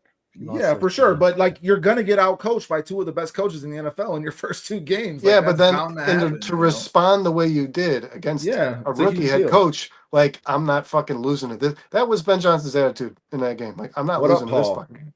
And Kyle, what do you got? Yeah. Well, like I said, really quick, Brandon.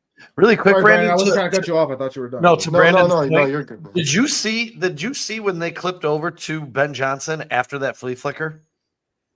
His face, yeah, he was kind of pissed off. He was stoic, like angry almost. He looked like somebody missed a block. Like he smiles when he's not supposed to smile, and he doesn't smile when he's supposed to smile. Vernon, I love your pick of the game because Ben Johnson. Not only, I mean, you guys at halftime, as a Bears fan, you're like, oh man, I'm still preparing myself for some tense moments. Yeah, it just never happened. It's just, Kyle. And I looked at Sean. That's what I mean. I looked at Sean and I'm like, dude, they took this lead, and now the second half, Ben's just bleeding this clock. Look at these long back-breaking drives that are eating up 8, 9, 10 minutes scoring. At a time. The Cowboys can't come back. Every time the Bears touch the ball, they have it for 9 minutes. But my player of the game, I mean, outside of Dom Robinson, I really think Dom Robinson. And this coaching staff like Dom Robinson. They talked about him a lot in training camp, and I think he looked good. I think he looked much better than he has in years past. I think he's still kind of a pass rush specialist, but he had a tackle for loss. He had a sack. He had a couple QB hits. I think he's starting to fit this Dennis Allen's defense. But the guy who got the physical talent, Kyle, for sure. He's got the guy who I thought real quick. I guess what you just said, the feeling Ben Johnson gave me that I guess I couldn't relate is what you just said. You always expect the Bears. Dustin's texting guys like, look at the score. It's been an ass whooping, but still look at the score. One score game still. You always have that feeling with the Bears, like they're gonna lose when they're up 17 points in the fourth quarter. You have a feeling like they're gonna lose. And I did not, for 1 minute in the second half of that game, think that Ben Johnson was going to give that lead away. So, sorry, go ahead. Yeah, I'd say my favorite player in that game, or my most surprising player, how well he played. It's just, you guys, it's obvious and it's been outspoken on national media that Drew Dahlman has not been the guy that the Bears thought he was going to be when they signed him here. Obviously, last year he ranked as by PFF the number 5 center in all of football. The first few games of this season, the first couple of games, he did not look very good. He looked much more competent yesterday. And you know what? For me personally, guys, when it comes to Drew Dahlman, I don't expect anything crazy. I don't expect to be in awe by watching Drew Dahlman, but I expect him to do his job. Like, that's what I expect. I expect him to be a guy who just does his job. You don't hear his name a lot, just like Joe Tooney. You're not hearing their name a lot because they're not screwing up. And that's what he did yesterday. Drew Dahlman he was the guy who kind of held that thing all together. He was the one pointing out the spies, he was helping Caleb in his audibles. Drew Dahlman looks like he's a really good center, and it looks like he's going to be a good center for the Chicago Bears for a long time to come. Yeah, Kyle, I want to say his first 2 weeks, I think Jonah Jackson was impacting his grade. I do. Yeah, Jonah Jackson having a better game alleviated the pressure on Dahlman because the pressure was coming between those two for sure. That's where a lot. Yeah, maybe they're just getting to know each other. You're only as strong as your weakest link, man. Maybe they're just getting to know each other. I think Dahlman was trying to help. He was trying to help him with bleed those nose tackles, man, because those guys lose inside of his own assignments. Yeah, because those guys that take on 2 blocks were just running Jonah. There was still one big discipline. Did you guys notice? I don't know if you did or not. Real quick, Dustin. There's still one big disappointing moment from Jonah Jackson. They threw a screen pass. Sean, I forgot who got it. Who was it? Was it Zacchaeus or was it? I don't remember. It might have been Swift, but I think it was actually Swift because Swift's standing behind Jonah Jackson. And there's 2 guys coming. And Swift's waiting for Jonah Jackson to make a block, and Jonah just stands there. They both tackle Swift. I'm like, Jonah, you got to take somebody so he can run to your other side, dude. You're just standing there. What are you doing? He's still not good in run blocking. He's not. Jonah Jackson's not a good run blocker. I mean, and I think he's not a very athletic guy. I think he'll continue to get better, guys. I think he will too, but I think his ceiling is only so high. Yeah, for sure. But he's signed here for the next 2 years. So I mean, like we're gonna have to. Yeah, I hope he gets better. Yeah. And really quick, but there's a good chance that Newman takes his job. Mikey, you asked earlier. We'll get to this back on Wednesday, but you and Erica were the only two in the pick 6 to take the stupid Cleveland Browns. God damn it. Listen, go ahead, Swaggy throws this out here, and I just want to mention this because I had this in my notes. Ferguson, 13 catches on 14 targets, just completely dominated the Bears linebackers and safeties. That's where I'm getting. We are playing Brock Bowers next week. If this guy is anywhere close to healthy, watch the fuck out. You cannot let him beat you. But yeah, that was a surprising. Dustin's surprise of the game was Brock Bowers. I certainly said going into that game, I thought Jake Ferguson was going to dominate. So that wasn't so surprising to me. But he definitely dominated at a level that was even. You got to be concerned about that moving forward. Yes, I am concerned about that as a Bears fan. PJ Edwards and Kyler Gordon helped. They were giving him short passes, man. Well, when you have a guy in Brock Bowers who can make it work after the catch, that becomes a little more. Yeah, I agree, Dustin. I'm not disagreeing. Like Jake Ferguson does not have that ability. He's that not Bowers a run after has. the catch guy. So, like, you got to watch out for that next week, guys. I just want to say that. But yeah, I mean, you guys kind of all took mine. Tyreek was the obvious answer. Tyreek is my guy. I've stood by him forever. Well, there's still one obvious answer if you want one. Oh no! Oh, I don't want to go with the obvious. I guess it's obvious. It is obvious. The offensive line overall, guys, was just fucking phenomenal. Well, Caleb was phenomenal because that offensive line was phenomenal. I thought you were going to go Dexter. And I love Dexter as well, but we can get back to him. I would just say this. The offensive line overall, just not allowing a sack, that enabled Caleb to do what he did. And yeah, they've thrown it out in the chat. Braxton Jones, I watched him a lot in that game, and he held up big time. He held up big time. He did not allow anything to go Caleb's way. And there you go right there. I mean, and not just the tackles in general. The bookends on this line fucking dominated the Dallas defensive line. And they deserve major props for that. That made Caleb very comfortable and let him have confidence in building throughout the game. Our tackles are better than their pass rush. Braxton Jones is coming off a major injury. Yeah. Yeah, and if he continues to get better, I mean, goddamn. That works. I mean, there was that talk. X Crosby's going to be a nightmare. There was that talk this week when Ben Johnson said in his press conference, and we all talked about it, man. You know, the possibility of Darnell Wright moving to left tackle because of his physical abilities, and Ben Johnson saying Ozzie Trapillo is going to start for us at some point, and he has been at right tackle because that's where he's more comfortable. Do you put if Braxton's playing like that? That's not happening. That Braxton is cementing himself a job. Maybe you put Ozzie at right, move Darnell to left. If Braxton's playing like that, I don't think it was that. Maybe it was that press conference that lit a fire under Braxton Jones. It's possible. He was like, "I'm about to lose my fucking job, man." Dude, the offensive line coach. I want to say, I would just start with Trapillo not being a healthy scratch before we start talking about playing time for him. Well, tell that to your head coach. With some perspective, though, those edge rushers in Dallas aren't very good. I mean, if Micah Parsons in that game, who knows what happens to Braxton Jones? But I do think obviously that makes a difference.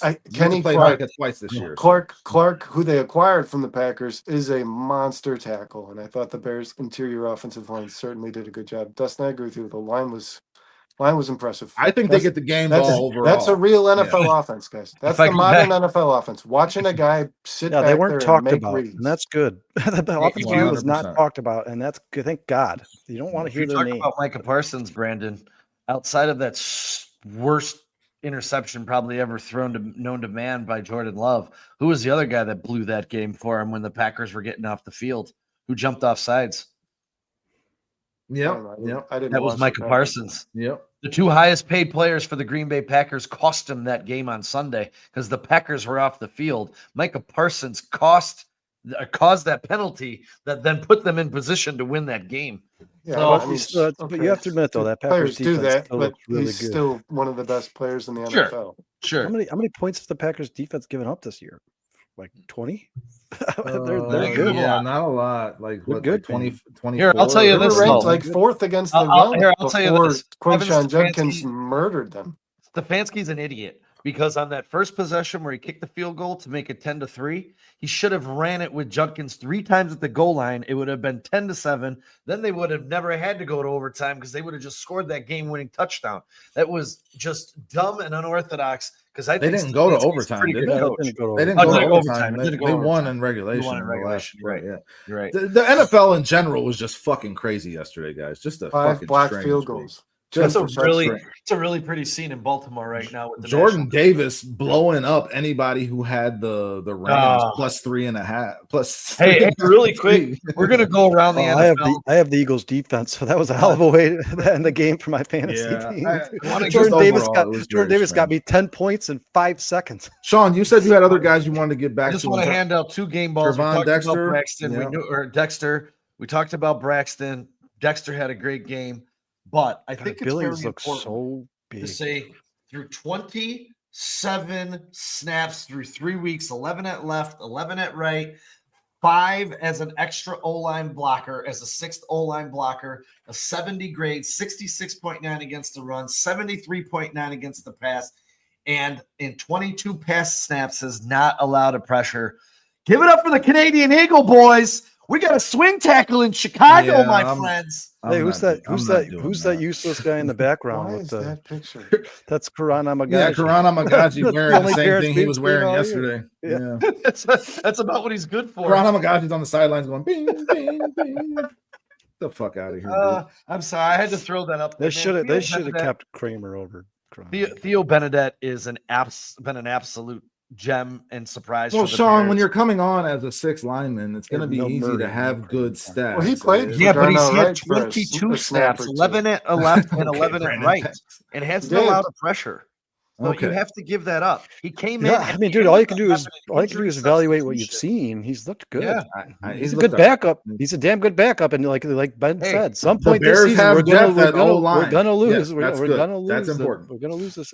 And Benedict, we got a swing tackle in Chicago, guys. And Benedict was not a guy that was on our radar all offseason in terms of being a part of that depth, and he is a strong piece now for it. So that is important. I love the depth of this offensive line. I love the starters on this offensive line starting to gel together. That's why they got my game ball. And I mean, Tremaine Edmonds got the game ball from Ben Johnson, guys. That locker room scene was awesome. I know, Kyle, you sent that last night. That was awesome, dude. That Ben Johnson just losing his shit. And I saw the comparison between Matt Eberflus's locker room after his first win versus Ben Johnson after his first win. And Matt Eberflus looked like he was on fucking tranquilizers. I mean, we have a real coach, but he gave that game ball to Tremaine Edmonds because Tremaine Edmonds, as I said, had his best game that I have seen him have as a Bear. If he's going to be that good in pass coverage going forward, we'll give up the run a little bit. It is what it is. He'll still make an impact on that. TJ Edwards will be when he gets back, will be the tackling machine. Stop the run. Yes.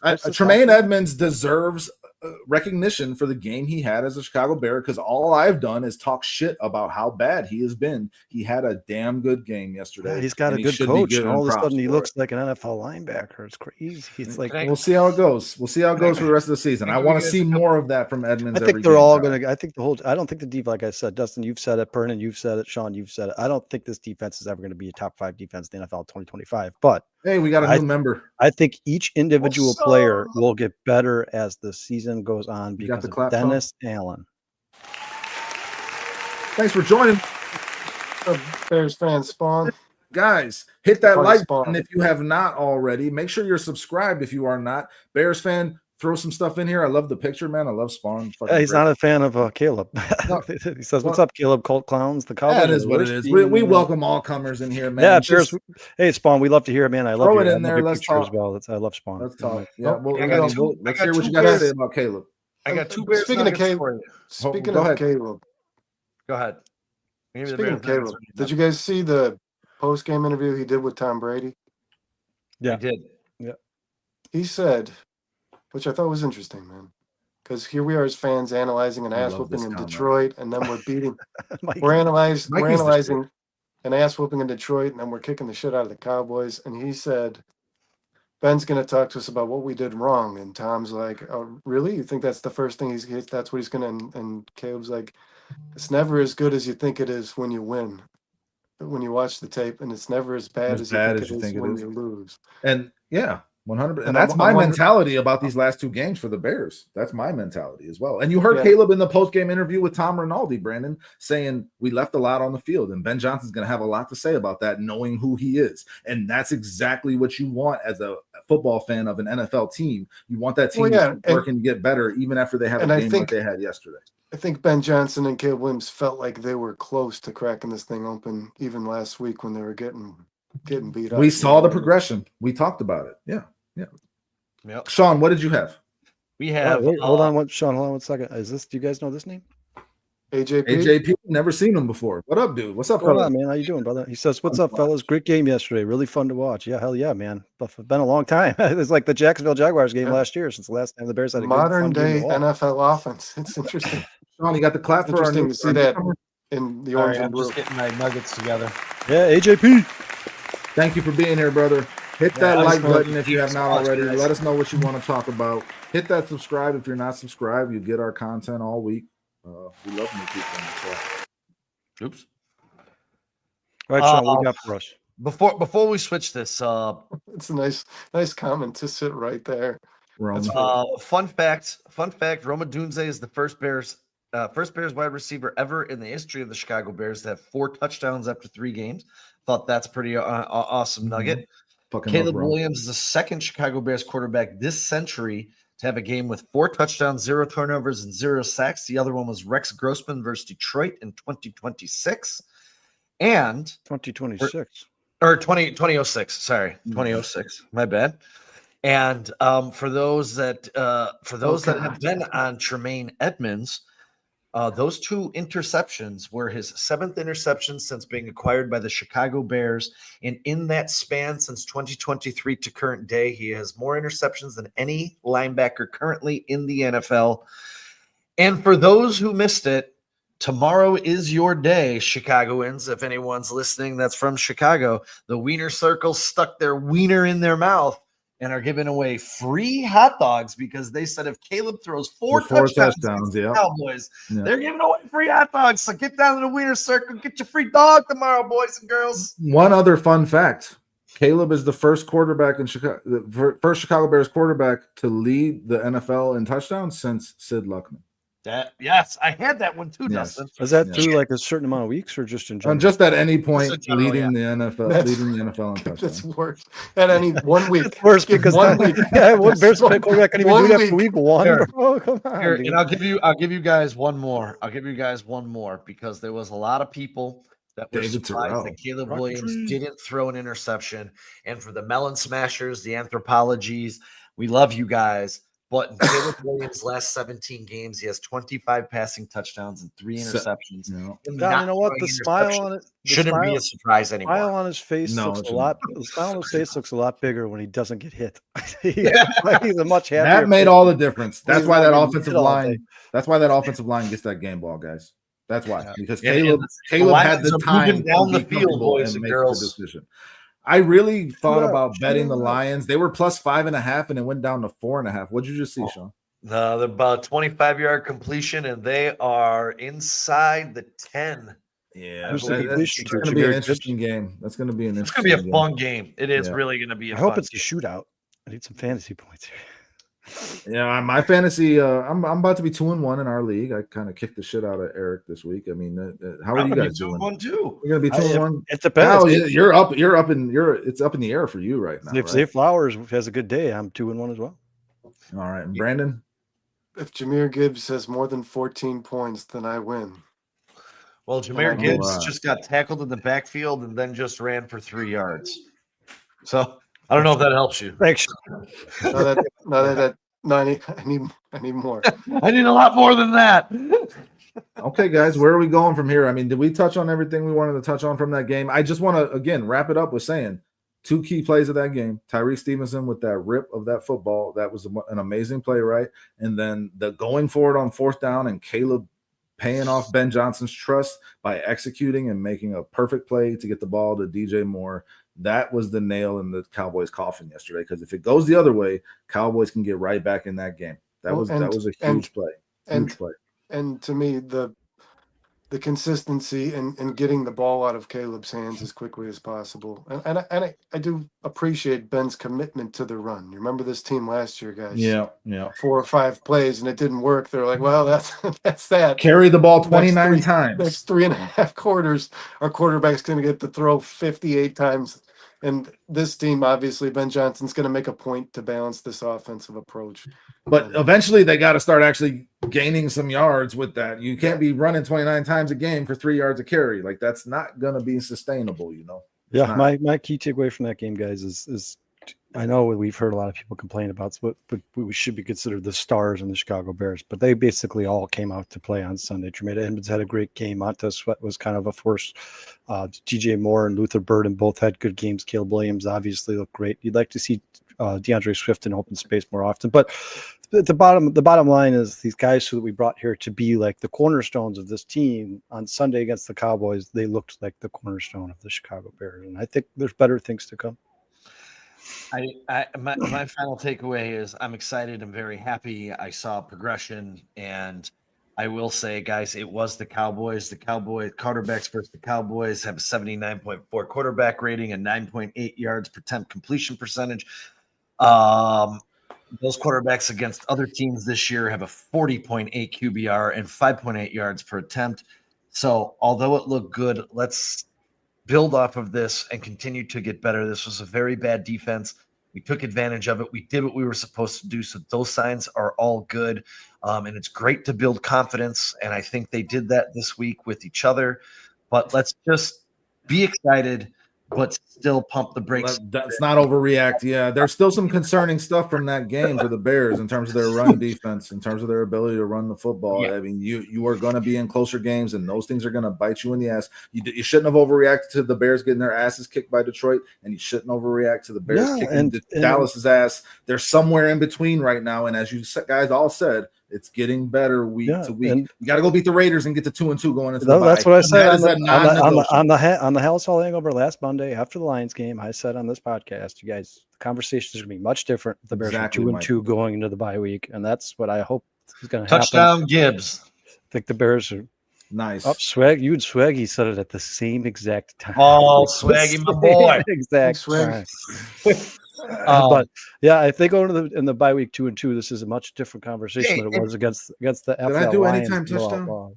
And before we leave this conversation, is it out of the realm for the Bears to possibly, if they could play as well, if not better than they did this week, to win 4 of their next 5? Yes, everybody but Baltimore. They can beat Washington in Washington on Monday night. Yeah, then they get the Saints. They get the Saints. They get Cincinnati. They get Baltimore. They get Baltimore is the one I'm scared of, boys. Yeah, Baltimore is going to be. They're not winning that game. They're not winning. That's why you said 4 out of 5. Baltimore. Let's break it down, right? If they beat the Raiders next week and they go to 2-2, they get the bye week. They're able to regroup and build on that. You got Washington on Monday night. Caleb's homecoming. You can win that game, then you're 3-2, right? And then you got the Saints, right? Who are the worst team in football, 4-2, and then you got the Ravens after that, right? The Ravens on the road, Ravens and then Cincinnati. So you're 4-3, and then Cincinnati on the road. It's like Jake Browning. That could go either way. I think that's a toss up to me. You could be 5-3 or 4-4. No, their defense is terrible. It is, and so is their offensive line. Yeah, so but you need Kyler Gordon back against the Bengals. You're gonna have TJ Edwards back. That guy back. We're gonna have TJ Edwards back. We're gonna have Kyler Gordon back. We're gonna have Austin Booker back by that time, right? Yeah, I have a feeling this Sunday is the last Sunday we don't see Kyler Gordon and TJ Edwards after the bye. Yeah, the bye week is gonna be where they get right. Yeah, you can't have Jamar Chase. I don't know about Edwards. Booker and Gordon, I think, will be back. I don't know about Edwards. Booker's out till week 6, isn't he? Well, that's after the bye week. Yeah. Shit. That's the Washington game. So I mean, but we're talking about. Is he eligible to come back in week 6, or is it after week 6? No, I think it was the 4 week. 4 weeks. 4 week. Okay. So I mean, but we're talking about the Bears being 5-3. But he hasn't been. Yeah. So I mean, it's going to depend on how he recovers and all that. The Bears medical staff is looking a little rough right now. But all I'm saying is we're talking about the Bears potentially being 5-3 after 8 games in this NFL season, and that puts you right in the thick of things. Especially in the NFC. Yeah, man. I mean, and the NFC has looked better than the AFC so far. You guys, after that Lions game where we just lost 52-21. I agree with 21. We lost 52-21, and now we're a game back in the NFC North. After people were like, "It's over. The season's over." Everybody. I mean, you look around, and the Packers lose to the Browns, and you're like, I don't think so. And the Vikings look like they have no offense at all against the Falcons, and the Falcons look like shit the next week, and the Vikings beat the hell out of Cincinnati. Cincinnati going to be up and down. Minnesota a lot. No doubt, but they didn't help themselves. And at the end of the day, like the Vikings put up 48 fucking points in that game. Like, so I mean, this season is going to be up and down, and if that's the case, and the Bears somehow find a way to be 5-3. You're in the thick of it, guys. That's like the best possible scenario. The best possible scenario. Anthropology to that answer or to that question, Monangai versus Gente, who's better next week? Let's go, Roschon Johnson. I don't know if we're going to see Roschon again. I don't know, man. I'm starting to think not. Yeah, I think Monangai is outperforming Roschon Johnson, and Monangai is going to start getting more plays. Monangai is a cheap man's Tariq Cohen without the speed and shiftiness, guys. More like Maurice Jones-Drew to me. A very, very poor man's Maurice Jones-Drew. But Roschon Johnson did have one of the greatest penalties I've ever seen, and it was his fault to begin with. He got beat on punt coverage, and he just turned around and just straight tackled the guy. Like, nah, hell no, because those blocked punts turn into touchdowns, man. His only option was to stop that. The chat is saying Rojo is a special teams guy. That's what Ben said. That's what it's looking like. It looks like Monangai has that second running back position locked down. Rojo gets his crack, I'm just gonna sit here and be silent. And I'm gonna just. Sean, they might give the ball to Theo Benedict before they give it to Roschon Johnson. I mean, they're getting DJ Moore carries, dude. Listen. I like Monungai. I like what I saw from him yesterday in that game in terms of how he carried the ball. I know the results at the end of it weren't particularly the results are terrible no matter who's carrying the ball. Yeah, they were bad across the board. Monungai will start to break some of these because he does not go down. He has great leverage and contact. There's room to grow, but somebody's got to tell Kyle Monungai, Kyle, you cannot run backwards. Yeah, no, that was frustrating. That was frustrating. Hey, I want to know where he's running with his 2.7 yards per average. Where's he running? Right into the ground. Anthro went from you're not rooting for the Chicago Bears. Went from trolling Caleb Williams to trolling Sean. He's so good. The guy's not good. I don't think anybody's ever said he's so good. I think people just hope he could be serviceable. Man. Well, in the run, Kyle, you just mentioned. And I'll say this: if Roschon Johnson had been good enough in the first place, we wouldn't even be having this conversation about Kyle Monungai. Roschon Johnson has not established himself in the opportunities he's had either. That's the reality of the situation. Wasn't that like a negative 12-yard run? Yeah, I think it was 9. No, they went to third and 14 after that run, I believe, right? Yeah, but I don't know where they were before that, so I don't. I think it was a 9-yard loss. So that impacts his average yards per carry. Don't run backwards. Your job is to run forwards, dummy. I mean, that's his fault, man. Yeah, but it doesn't imply that on the other carries he was just like, I thought there was a couple of times, man, where he was just running through somebody. Yeah, he was. Listen, I thought exactly what he's drafted to do. Like this guy's job is going to be to run through somebody. I agree with Dustin. To me, he looks like a running, and he looks like a running back. He looks like he's going to be able to play the position. Not great. I don't think he's great. I think his skill set's very limited. But he's about to start popping some of these off. All I'm saying is losing 8-9 yards is just as bad as getting a penalty. So you can't do that shit because no negative plays. We've talked about that 1,000 times. No negative plays. Can't have negative plays. So yeah, well, you know what? Can't do that shit. You know what? No, yeah, he's going to learn from that. That's going to be a coaching moment. Ben left him on the field, and he didn't do it again. So he made a catch on the next play that got them into a serviceable third down scenario. I mean, Monungai is going to keep getting these opportunities, and I just believe, based on what I'm seeing with my eyes, that's it, that he's going to start popping some of these off because he's got some ability. Right. He's got some ability. You guys are right. Well, Sean, you have to admit that Ben Johnson obviously likes him, and that's good. I mean, you like Ben Johnson. He likes him by default. What do you mean? He's got Roschon Johnson. Is this like the world? Is this like the citywide he must thing really now? dislike Roschon Johnson. These guys are all just reusing the same. Well, that's how it always goes, Brandon. You want to know what's funny? That's the narrative. They should have picked up J.K. Dobbins in this offseason. Well, where else are you going to go if you've been saying what they've been saying? Where else are you going to go? You know? I'm sorry, Sean. We're having two different conversations. Yeah, I mean, so you could have J.K. Dobbins for 6 weeks, I guess. Yeah, sure, cool. I mean, J.K. Dobbins he lasted 13 weeks last year. That's his best, healthiest year. I think it's been very clear that the Bears needed to do more. If we're talking about 13 weeks of J.K. Dobbins over any time of Kyle Monungai, I'm going J.K. Dobbins for 13 weeks. J.K. Dobbins. I understand your point, and what about? I mean, Najee Harris just got injured for the season, but he was listening to me because I said to Dustin, I don't think he's like special. I just think that he's a guy who's capable of getting yards when you need the tough yards, and I think he's going to get better as the season goes. I think they all are. I think Travion Henderson is. I think Ollie Gordon is. I think Sean Junkins is. I think Ashton Genty. I think they're all Hampton's about to start getting his. I think Omarion Hampton's about to start getting his, Kyle. Najee Harris. Omarion Hampton had a good game already. That was the first one he had, but that's because Najee Harris went down. Now it's just wide open. Yeah, Ramondre Stevenson fumbled twice in that game. Travion Henderson, the floodgates are about to open. And Cam Scatterbo had a decent game because Tracy got hurt. That's what happened. Hey, and really quick to DJ Crockett here. They get their opportunity and they take advantage of it. If Ramondre Stevenson gets hurt, Travion Henderson's going to look damn good. Well, I think Ramondre just gave up his touches already. Touchdown, Derrick Henry. Damn, Henry and Gibbs already. What a surprise. Oh, no. Hey, listen. As you were about to make a point, Sean, on what DJ is saying here, Ben Johnson was very intentional about getting those rookies involved this week. That was very important. He only got 6 snaps before he got hurt, but he had 3 targets. 6 snaps. That matched his season targets in that game. He matched his season targets in a half of football. So Ben Johnson is trying to get these guys involved. He realized his mistake. He's learning from it, and he understands that these guys will help this offense grow and develop, and will only help Caleb Williams.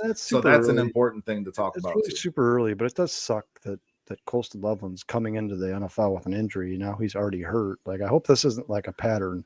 Well, you're talking about shoulder, and now you're talking about hip. We'll see, man. But like Colston Loveland, Tyler Warren.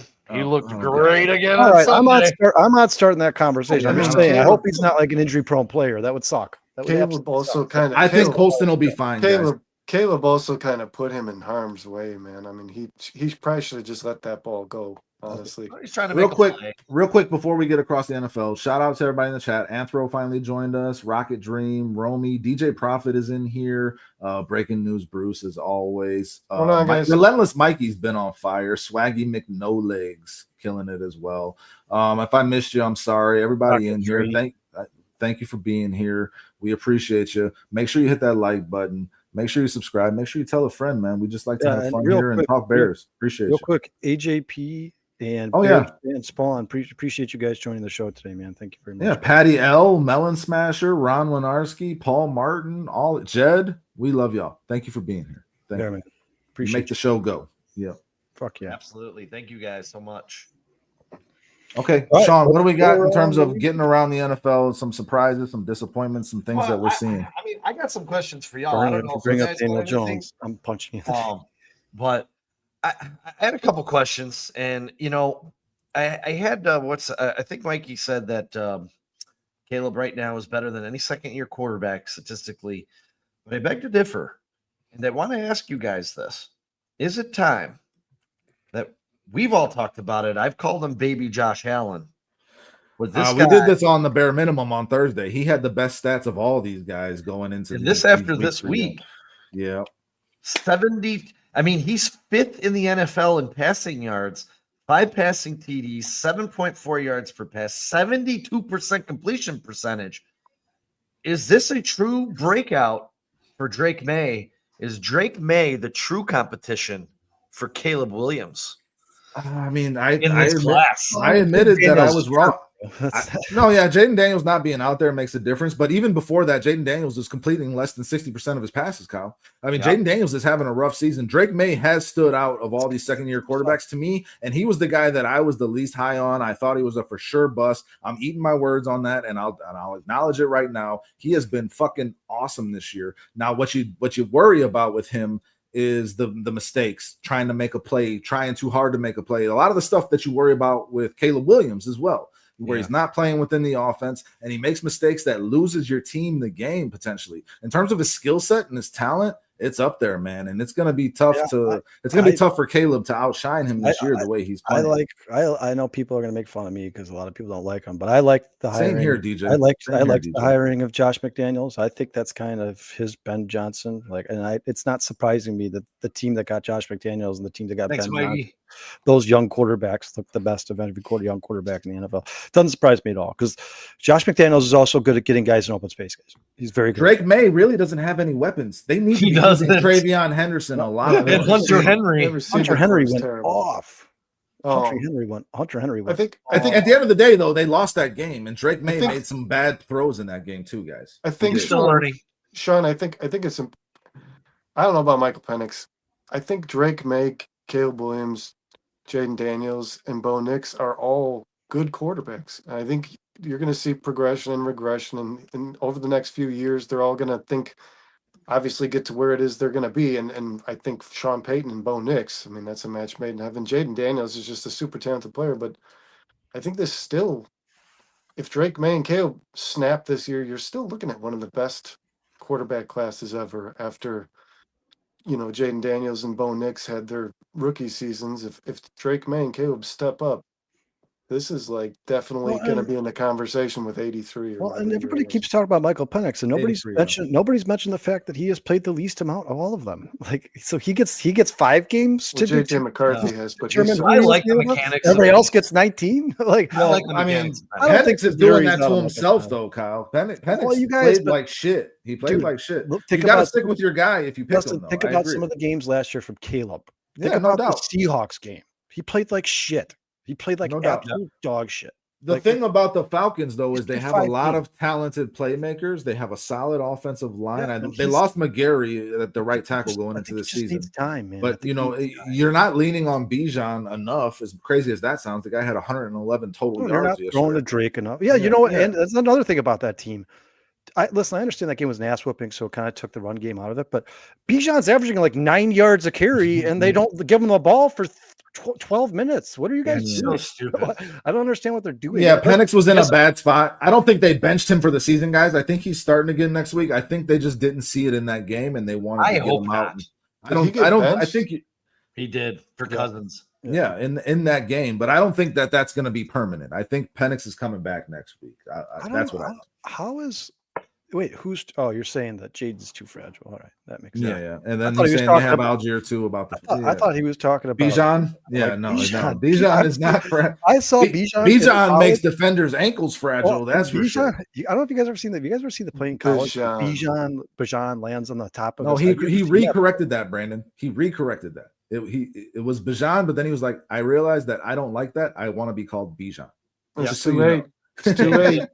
Yeah, you did. You already compared yourself. DJ, well, if your name's that confusing in the first place, hold on, guys. Sorry, DJ knows exactly what I'm talking about. That's playing college. Didn't read the instructions. Bijan got bent in half, man. I landed on his. It was the most awkward, terrible hit I've ever. I'm like, oh my god, he's gonna be out for this, and he just walked to the side. Right up. He is not. He's not fragile. Bijan's a man. He's not. Yeah, no. If that happened to me, I would not get up. I'd be dead. But you guys, as a Bijan Robinson owner in fantasy, is it not the most frustrating thing in the like? I had him last year, and I think Sean has him this year. Use him. What are you doing? I mean, he had 17 points in that game. He's been pretty fucking good. Yeah, he could have had 50. He could have had. Yeah, 50. but the game, like you said, the game script kind of changed the whole philosophy. Yeah, but he catches the ball too. Get the ball in his hands. Justin, I think you could make an argument. At one point in the game, they were getting more yards from running the ball than they were from throwing. Listen, I bet his over under 110 for rushing and receiving, and he beat that by a yard. He still had a damn good game. Bijan Robinson, he's going to be the best running back. He's going to be the best running back in the NFL. Ride your horse. All right, what else you got, Sean? I got another one for you guys. Daniel Jones getting freed from the Giants and immediately turning into Josh Allen. Is this going to be one of the manageable? Or should this be the end of Brian Daboll in New York? Both? Yes and yes. Both. Brian Daboll is about to go to Jackson Dart in New York. And I don't know if that's going to look any better. But Daniel Jones has looked damn good with Steichen. I'm not calling anybody out here, but didn't somebody say they don't like Steichen? Who said they don't like Steichen? Me. Somebody said that. You don't. Well, no, I loved Steichen when he was hired. I don't know if you guys remember that. I used to call him one of the best coaches in the league. He had some bad games last year. And then after the Minshew and the Flacco year, I was like, Vernon, because you see Kevin O'Connell making bad quarterbacks look good. Vernon, and then you see Steichen, and it's like, if he has a bad quarterback, he's just bad. Well, Daniel Jones is proof against that. We've talked about how I was wrong. He looks damn good. I've admitted my Brandon. I don't think we've talked enough about how wrong you were. Let's talk more about that. Stay tuned. There's more topics in which I was wrong about. I just don't know if it was fair to judge Steichen for Richardson and some of the other names like Joe Flacco. Well, they drafted him. Those guys suck. They drafted him. Yeah, I mean, I've also said for years, guys. The one thing that I have said, Richardson's ceiling is Fields. I remember saying this during the draft last year. That team is loaded with talent. I've been saying that all year. And we talked about that. And we haven't even seen Mitchell really turn into who he's supposed to be. Adonai Mitchell turns into the guy. Let me make this point. You guys, the offensive lines, all the good offensive lines in the NFL. The Colts are killing it. The Colts have a damn good offensive line. And this is something that I missed. And I did not want to pick the Houston Texans to win that division. I was not going to do it because they are so bad. Their offensive line is terrible. And so I looked for a team, and I looked at the Tennessee Titans, and I completely discounted that they have the worst head coach in football. The Colts were right there staring us in the face. When Daniel Jones got announced as a starter, me and Sean both said these receivers are actually going to be able to get involved in the game plan because they could not get into a rhythm with Anthony Richardson because the guy can't hit the broadside of a fucking barn. Just a competent quarterback makes such a difference. The Colts just punted for the first time in this game on Sunday. Their offense has been spectacular. Daniel Jones is running it the way it needs to, and Jonathan Taylor is running all over people, and their defense has been better than expected as well. The Colts are going to win the AFC South. I think they've already run away with this division. That division is awful. The Jags are still there, I guess. I was just going to pick anyone but the Texans because I do not believe in them. The Colts are looking damn good, and Daniel Jones is looking like not even close, DJ. I know who you're coming for. I love the Indiana Jones nickname. That's pretty fucking cool, too. Not even close. I don't know, man. You guys, I think, and you call me crazy, and maybe I'll be wrong, but I'm just going on a limb here and say I'm going to say the Colts are going to go through a point in their schedule. They're going to lose 3 or 4 in a row, and people are going to for sure. Sick for of sure. The hype train. But the AFC South is just so bad, Kyle. Like It is. having a It is. 3-game lead over the Texans in the AFC South, that's like a huge chasm. That's because the Texans just are not going to pull off multiple wins in a row, just like the Colts aren't going to pull off multiple wins. It's going to just already beat them, didn't stay they? stagnant. Opening week, Indy beat Houston opening week. It's been a strange start. Was that the game? It's been a strange. It's just been a strange start. Like we all picked the AFC West to be the best division in history. It's 3-0, 1-2, 1-2, 1-2. Like it'll change. The NFC West is 3-0, 2-1, 2-1, and 2-1. The NFC West is looking stacked right now, but you also got to take into account who they're playing. But I will say the Chargers do look. They all got to play the Saints. The Chargers do look like the team I said they would be, guys. They so far they do. They do look really good.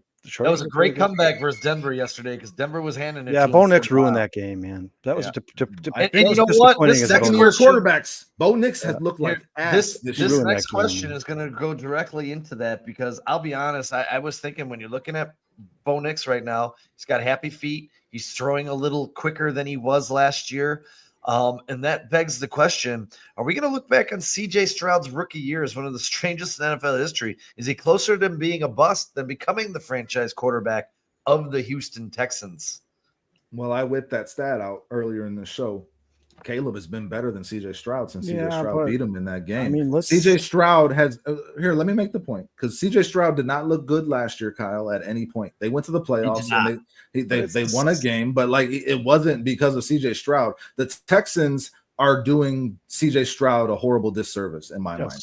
That's where I want to get to here because they are putting way too much on him and expecting him to be Superman and just make everybody better. Yeah. They had no Joe Mixon going into this season, and people discounted that. You trade away Laramie Tunsil and you replace your entire interior offensive line with worse offensive linemen. That's why I did not want to pick them to win that division this year because there was just too many things against them. The defense is really good. Last year, Joe Mixon was really good, and that's what carried them through that season. But CJ Stroud has not looked good. Changing offensive coordinators, losing key players on your offensive line, and them just making things way too difficult on him are all contributing to that. So how do you construct your roster around this generational quarterback that you draft? How much leeway do you give them in terms of how they make players around them better versus having the right players around them to where they can succeed? That's a fine line that people walk, and the Bears are trying to walk it right now with Caleb Williams, guys. CJ Stroud is being stepped on in Houston. And look at the difference between Caleb Williams the first 3 games this season compared to that. Look how much better he looks with an offensive line. Mm-hmm. It's not. People act like people act like success in the NFL is rocket science, Sean. Like you said, like you guys, the football is one of the trenches. And offense, all the teams in the NFL with good offensive lines are all good football teams. All the teams got no running back, offensive lines are bad football teams. Yeah, like they're not good football teams. Even Joe Burrow can't make a porous offensive line look like a championship caliber team. It's not possible. That's another good one. Good offensive linemen. The Bengals constructed that team around Joe Burrow like it's fucking Madden, like the Bears did last year with Caleb Williams. It also makes you really admire Caleb Williams. Last year, when the guy got sacked 68 times and played every single game, Joe Burrow couldn't make it 2 weeks, guys. When his team constructed themselves in that way, that's impressive to me as well. Well, first off, CJ Stroud didn't throw a lot of touchdowns. Like even in his what he threw 23. Even his rookie year when he threw 4,100 yards, which was really impressive, and he had 8.2 yards per average. I mean, that's high. But he had 23 touchdowns. Yeah, I mean, exactly he had 20 last year. He's not. So, I mean, like CJ Stroud, he has 600 yards. He could potentially have close to the same season he's averaged. But that's just not that good, Brandon. And no, it's not. I don't think CJ. That's my case here. I don't think the 4,100 yards didn't impress me when he did it. I don't know that he's one of. Listen, they fired Bobby Slowick, who was in talks about potential head coaching interviews. He was. They hired Nick. They hired Nick Caley, and the reason I know this guy's name is because I just Googled him. Okay, and it's hold on. And the first article I read, which I thought was like this has to be old because it's probably the most prominent article about him. It's from 3 hours ago. It says Texans coach D'Amico Ryans was seen yelling at OC Nick Caley in clip on a TV broadcast. So I mean, this guy isn't good. and he wasn't good last year, and he's not good this year, and they need to make a change there before they even start considering what they're going to do with their offensive line next season. Well, you got CJ Stroud's contract coming up, Kyle. I think CJ Stroud is still a serviceable quarterback. I think he's better than average. I think he's in that tier 2 quarterbacks. I think it's almost impossible. Look, Caleb Williams had a terrible offensive line last year, although everything else around him was good. He had DJ Moore, he had Keenan Allen, he had Roma Dunze, he had Cole Kmet, and he could only score 20 touchdowns. This is a product of the NFL. You can't give these guys no protection and expect them to go out there and throw 45 touchdowns. It doesn't happen. It does not happen. CJ Stroud needs to move around way too much. If CJ Stroud had the same offensive line that Bryce Young has in Carolina, CJ Stroud would be a better quarterback. I still think he's the quarterback of the future for the Houston Texans. I mean, and you also we haven't, Sean, just before you go, we haven't even mentioned the fact that Tank Dell is a huge piece for CJ and Stroud. Joe Mixon. No, I mentioned that already, but yeah, Tank Dell in terms of the deep ball, which is what CJ Stroud was really good at as a rookie, connecting with Tank Dell, not being on the field, that's a huge deal for him, Sean. It is. No, I agree, but I also kind of agree with Kyle because the one thing that you can't teach is accuracy, and I know he's got 3 picks, over 200 touchdowns this year. But when given a clean pocket, CJ Stroud is one of the more accurate passers in the league. Are there any stats on that this year yet, Sean? A clean pocket for CJ Stroud? Not this year, but I've watched him through Ohio State. Dude, the guy has pinpoint accuracy. Go back to his rookie year. You know, obviously quarterbacks are going to struggle. You go back to Pat Mahomes' 2 losses in the Super Bowl. Why were they? Because he was running for his life with a bad offensive line. And I think CJ Stroud is suffering from that a little bit. He does have a lot of weapons around him. As Kyle pointed out, Caleb Williams did last year. But when you don't have an offensive line, you can't function properly. You can't get it to those weapons. Well, you can hire an offensive coordinator that can do better with a bad offensive line. Yeah, they did CJ wrong. You need to hire better offensive linemen that protect you. Guys, they did no, we can make every single point. They did CJ wrong in every single possible way of roster construction, and that's my point. Because he had to learn a new system. That's what I don't think he's a Chicago QB. This kid had to learn a new system in his first 2 years of football. This is how you fucking ruin good players. Well, Brandon, that's my point. Again, you make the change. You make the change to the offensive coordinator. You make the change to the offensive line. You make the change to the weapons. You don't have depth enough in the backfield to keep the run game going. You have done every possible thing you could to make CJ Stroud's life as hard as possible. And it just makes me a little bit kind of feel good about what the Bears are doing, because as much as we've complained about the misses that they've had, the left tackle position in particular, they have done a much better job this year of putting the right pieces around Caleb to have him have the most success possible. And we saw that starting to blossom yesterday, and I'm pretty happy about that. And if I was CJ Stroud, I'd be jealous of what the Bears are doing. And you want to know something that should scare people? Is Bo Nix is playing behind one of the best offensive lines in football, and he's got happy feet. Not throwing with anticipation. I mean, last week, not this week. I was kind of watching because the Bears were on, so I was kind of keeping my eye on. But last week when I was watching him, man, overthrowing, underthrowing, just dancing in the pocket. He looks completely different than he did last year. I told you guys that I told you guys I love the Broncos roster, but I thought that there would be regression with Bo Nix. I did not think he was that good of a quarterback last year when he was going into the draft. He definitely outperformed me and I was wrong last year, but I expected regression this year. And as you just pointed out, Sean, Brandon, it's the same offensive system 2 years in a row. Sean, as you pointed out, the same offensive line. He has all those things in place, and he is just not performing. I don't know if he is that good of a quarterback. He is a system quarterback to me. So I just don't see Bo Nix being anywhere near the level of a Caleb Williams in terms of straight talent, guys. I don't. I hope this doesn't set the world on fire. He had a much better rookie season than CJ Stroud. To me, Jordan Love is signed through 2020, and I've always say Jordan Love 2030. Or 2030, excuse me. Yeah. No, I always said Jordan Love is mid, no matter what the EPA says, man. I can use my eyeballs and know he's not the guy. If I'm a diehard Packer fan, would I wonder whether committing so much salary to an unreliable quarterback with questionable judgment feels like one of the biggest mistakes my franchise has ever made? Where do you guys sit with Jordan Love? Because I understand how good he looked in the first 2 games.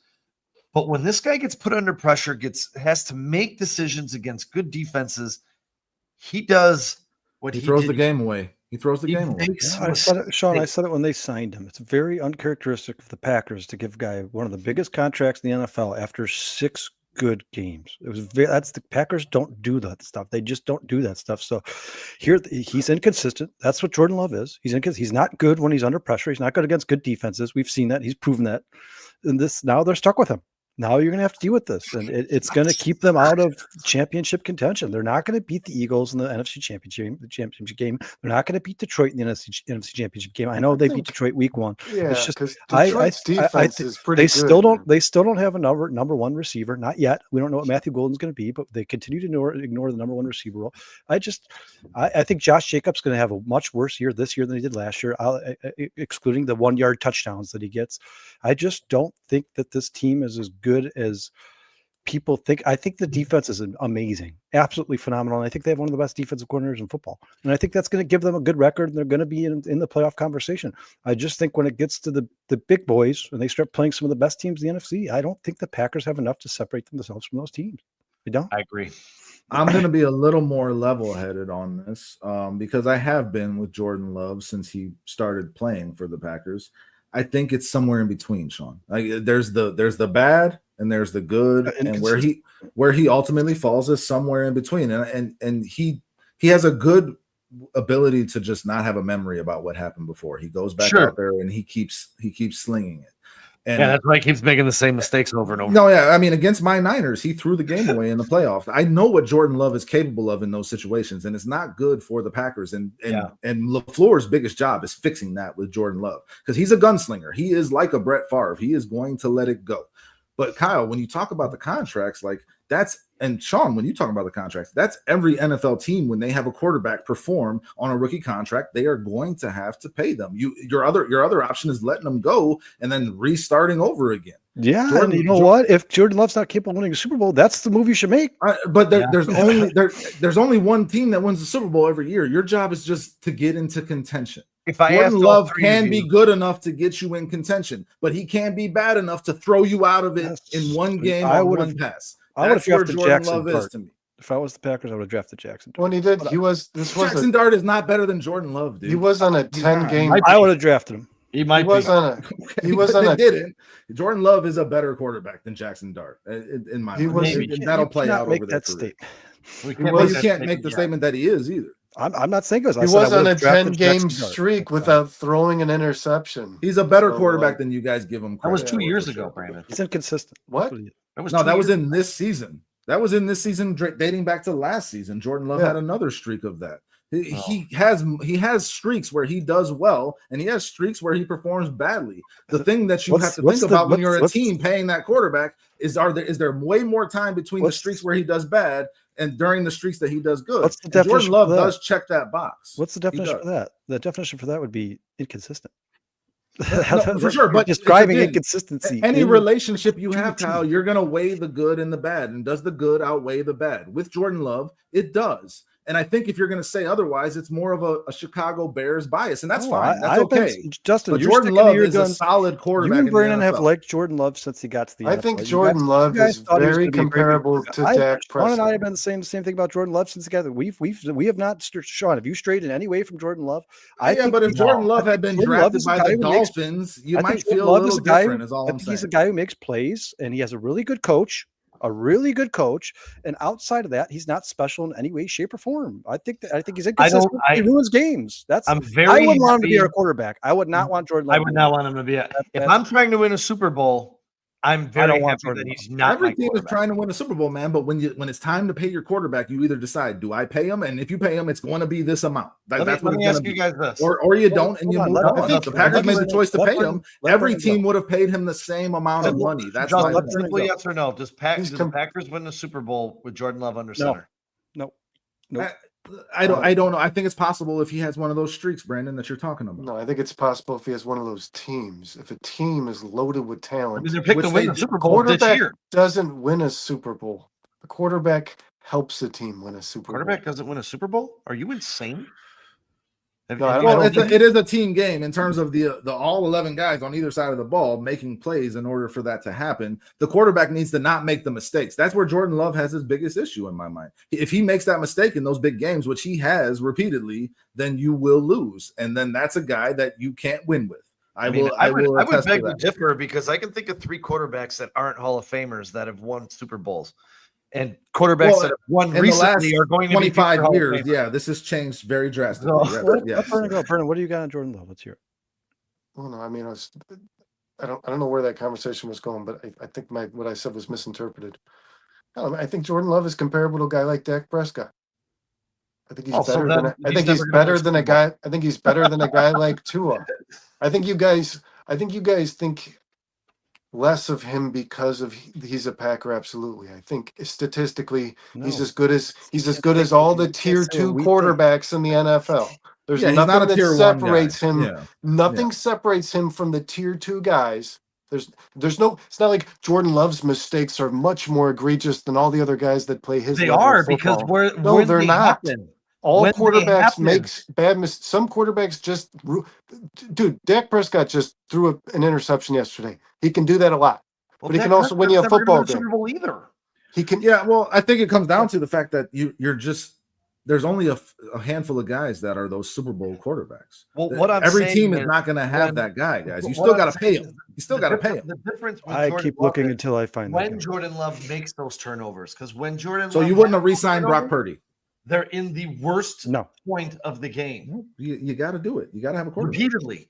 Okay, no, that's a very fair point, Sean. That's a fair point. Sean, let me ask you this. Okay. I mean, he blew that game. Yesterday is a perfect example. He threw that. He should not have thrown that ball where he threw it, and it cost his team the game. Yes, 100%. You told me that's the negative with him. You told me that the MVP of the Philadelphia Eagles last year was Saquon Barkley. MVP of the league, you said, actually. Saquon Barkley. You should have been. Okay. You should have. And that Eagles defensive line sacked Patrick Mahomes 6 times in that Super Bowl. Okay. If Jordan Love is on a team that can sack opposing quarterback in a playoff game 6 times, if he's got a running back that can run for 120. This is a rough point to make, Brandon, because Jalen Hurts. Jordan Love can be a piece Jordan Love can be a piece on a football team that wins a championship. Yeah. If Trent Dilfer can do it, Jordan Love can do it. But if you swap Jalen Hurts and Jordan Love, I think Jordan Love could cost the Eagles a game way more than Jalen Hurts. He probably won't win that Super Bowl because it took his arm to do it. But, I mean, can Jordan Love be on the team that scores 7 rushing touchdowns against the Commanders? Yeah, probably. He can tush push. He's a big guy. So could you, Brandon. Sean. My point is, quarterbacks don't need to be MVPs of the NFL to win a Super Bowl with a good football team. It doesn't hurt, though. Who was the MVP of the Super Bowl last year, Brandon? Jalen Hurts. And that's the point I made to you when you said Barkley was the guy that won them the Super Bowl. I said of the regular season, yeah, because they don't get to the Super Bowl without him. But when it came time to win a championship, who was the MVP? It's non-debatable. You need the quarterback to make the plays, and most importantly, to not make the mistakes that lose you the game. But it's non-debatable. You're asking me if Jordan Love can win a Super Bowl. It is non-debatable that a player doesn't need to be the... Good football teams win with bad quarterbacks, even Super Bowls, man. Trent Dilfer wasn't a good quarterback. How many? The last one wasn't the greatest defense in the history of football outside of the 85. Who's the guy that won with the Giants? Big difference. Who won with the Giants? The last one that you can point to, guys. Also won with Tampa Bay. The last one you won with the Giants. The last one you can point to is Peyton Manning with the Broncos, guys. Peyton Manning was not a good quarterback. What about the Giants quarterback before Eli? Guys, stop. Let's not reminisce in the last 48 Super Bowls. Sean, for me, when it comes down to there's two ways to do this. All right, there's 2 types of quarterbacks in the NFL. There's quarterbacks that make everybody around them better, and there's quarterbacks that need a perfect situation to win a Super Bowl. I like the way the Vikings are doing. Was Kirk Cousins good? Yeah, move on. Was Sam Darnold good? Yeah, move on. Not good enough, and they're going to keep doing it until they find a franchise quarterback. Generational quarterback who can win a Super Bowl. They're going to keep moving on through these guys until they find one. The Packers settled on Jordan Love. They settled on Jordan Love, and they're not going to win a Super Bowl with Jordan Love. They're not going to. I think the Vikings might regret not re-signing Darnold, guys. Where has that gone? Or they draft a starting quarterback next year and they like him a lot more than Sam Darnold. Yeah, not if you're picking guys like JJ McCarthy thinking they're going to be the answer. Well, let me ask you this. I would rather have Sam Darnold last year than Jordan Love last year. That's a fair statement. Sam Darnold had a damn good season. Dustin, how much did Sam Darnold cost the Vikings? Did he cost them the second most money in NFL history? No, he didn't. But they would have been much better with Sam Darnold this year. But if Sam Darnold is not going to be Sam Darnold that he was in Minnesota anywhere else. It was the perfect. What I'm saying is you don't need to give the guy the highest paid contract in the history of the NFL for a guy to be inconsistent quarterback on your team. Sam Darnold did it for what, $9 million last year? Yeah, but those guys don't need to do that. Far between. Yeah, but you got to give yourself a chance. Look at the Raiders, guys. Do you think they think Geno Smith's going there and winning a Super Bowl? No, he's a holdover. He's a bridge. That's what the Packers should have done. They should have found a bridge and moved on from Jordan Love. A lot of money to be there. They should have moved on from Jordan Love. How many teams can you think of that's consistently successful in winning Super Bowls? Okay. Teams like the Eagles, the Chiefs, the Patriots. What does that have anything to do How much quarterback turnover is there in those organizations? Vernon, the Vikings. So you just get the next guy, and you get the next guy, and you just don't pay that guy. And you have the guy already. Vernon, the Vikings have had 3 quarterbacks the last 3 years. They have a 14-win season, a 13-win season, and they're 2-1 right now, Dustin. Bro. Those organizations stick to their guy. Yeah, because because Patrick Mahomes is that guy, though.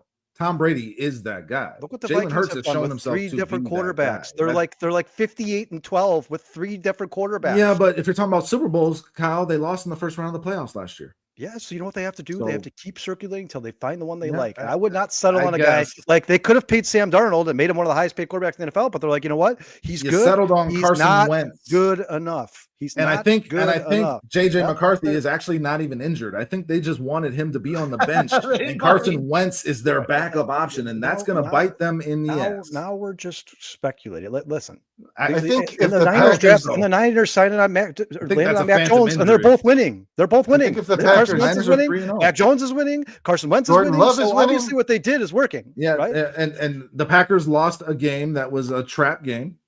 We'll see what they do next week, but the Packers are still going to be in contention for the playoffs all year with Jordan Love as their quarterback. My point that's is, the reality. The Packers are going to fucking destroy Dallas next week. Yeah, they're 5.5 point favorites on the road. You guys, if you're not a team that's good, if you're not a team that's perfect at roster construction like the Eagles, if you're not that team, then you need to go get a generational type quarterback. You have to, and you have to keep cycling through until you find him, because the Packers refuse to add wide receivers. We've seen it. We saw them do it dude, you guys, Brett Favre and Aaron Rodgers won 2 Super Bowls in 40 years.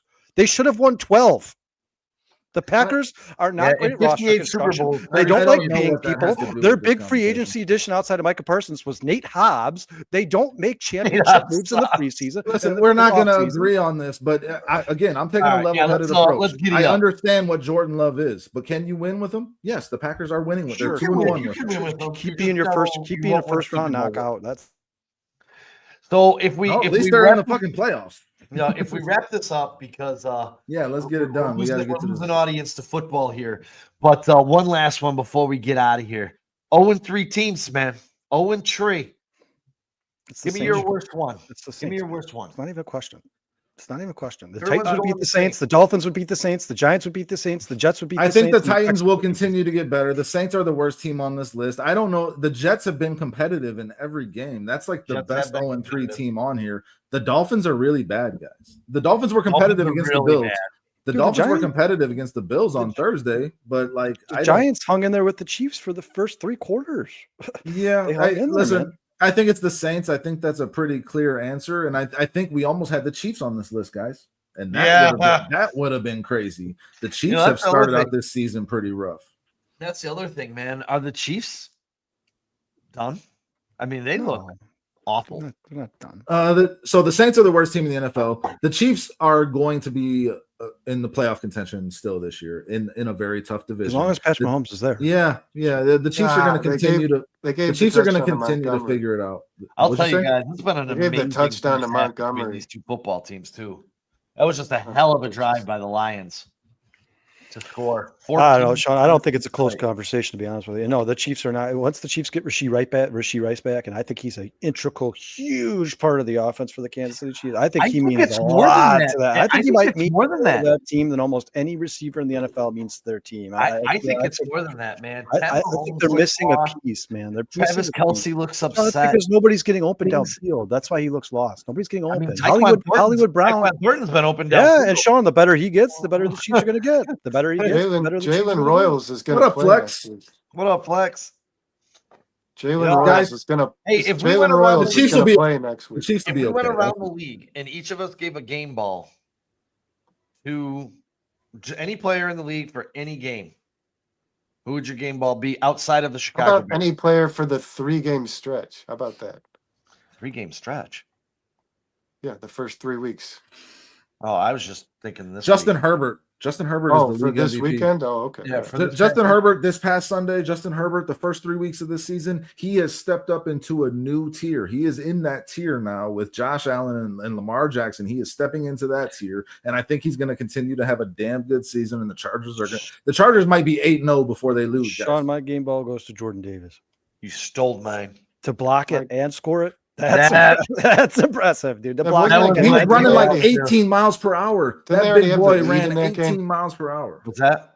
Didn't they already had the lead. Yeah, in that game, right? he did not just need to run sealed that the back. deal. He did not He need to sealed run the that deal, back. Well, but that was the but game-winning the field goal gives them the lead. Yeah, that was Block the and game game winning field. No, yeah, the block was necessary, but the run back was not. That That just was killed awesome. a lot of It bets. was- I don't That just care. It killed a was lot awesome. of bets on the It Rams. was awesome. My game ball goes for this past weekend, Sean, goes to Quinshon Judkins. That team was running the ball at an egregiously bad level before he joined us. They were running for like 2 yards per carry. Both running backs were averaging under 3 yards, both Ford and Sampson. They added this kid. They just went and beat a Packers team because he was able to get the end zone. And Sean, I agree with you. If they had given him the ball 3 times, the first time they're at the 1 yard line, Yeah. he would have had a touchdown. He would have had 2 Man. touchdowns in his first I- NFL start. His attitude is And- contagious. and- Man, I get it, and And I respect think that, and the but come on. Packers defense was actually ranked pretty good You're not- against the run prior to that football game. He broke one big one. Jordan, if you're taking that game, you got to give it. Did you watch Miles Garrett? Did you see that the game? Browns, Did you see that Well, game? Miles Garrett is always has Miles been Garrett. unstoppable. Miles Miles Garrett could be Miles the- Garrett is playing on another level. Carson Sweat He's said gonna the have the crowd. best you year of his could you career. could give him He's the absolutely player of the unstoppable. weekend Yeah. any weekend. He's Quinshon unstoppable. Judkins, after all the shit he went through in his offseason, after came having in, no offseason at yeah, all. came in. He came in. He turned a team that couldn't run the ball, man. I mean, you're talking about 2 yards per carry before this guy started getting some carries, and he snapped. He ran for almost 100 yards. One or two more runs, and he would have had it. He was and the best almost running 2 back in this touchdowns. draft. He Yeah, was the well, best running back I'm in this gonna- draft. He's not out there beating women. He's a pretty damn good.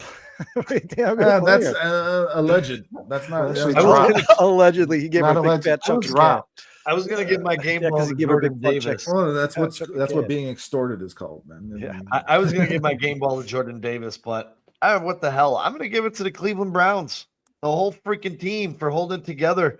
All they needed was 4 minutes to beat Jordan Love and the Green Bay Packers.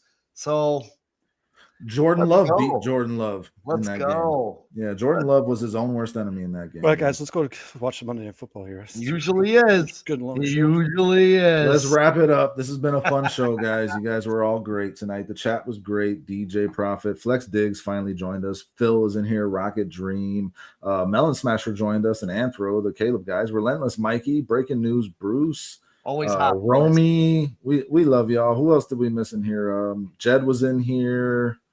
So many people. It's hard. Swaggy McNolegs. All of y'all were great. Thank you for being here. Hit that like button if you have not already. And, Thanks, guys. We're gonna see you again on Wednesday when these gentlemen come back for the Barely There podcast. And me and Brandon will be back on Thursday for the bare minimum. Zay Flowers is about to have one of his no catches games. Zay Flowers We're has gonna- done jack shit. Nothing. Yeah, we're gonna- This is Zay Flowers. Also We're gonna- inconsistent. We're gonna dive into that Raiders game, guys, both on Wednesday. And Got to get to Thursday 2-2 night. if you're the Bears. Got to get to 2-2. Catch those previews. I think we'll get to 2-2. Okay. And Little talk about little tease from Sean. Hey, and guess what, man? It couldn't have been a better Sunday for all of us. Bears win, Packers lose. You know what I mean? Anything you want to get out there before we wrap up? Shit, fuck Green Bay. All right. Yeah. Let's go. Fuck yeah. And Yeah, by the let's way, they had these guys on camera for that flea flicker. You want to talk about that a was hilarious. Dude, they didn't even. They were like, yeah. Yeah, Like, yeah, what's Oh, some dude, he said enthusiasm, he guys? said he was going to pass out. yeah. But Got the guy got up facetiously, that's the point. He was even like, I'm okay. Like it was strong. I agree. When I watched it, I was like, that is Sean. not what I looked like on the couch. Sean, at you home. picked No. a weird. Sean, you picked a weird week to stop doing the Caleb Williams. Fuck Green Bay. His best game ever as a professional in the NFL. Oh, you know what? He goes back. Hey, to all y'all Caleb haters are quiet this week. I'm We not didn't seeing leave it. yet. I'm not seeing Okay. it. Fuck Green Bay! Fuck Fuck Green Bay. Fuck Green Bay. Fuck Green Bay. Yes, sir. Let's see what Caleb does next week, guys. Absolutely. Peace and love and bear down, everybody. Bear it on. Bear down.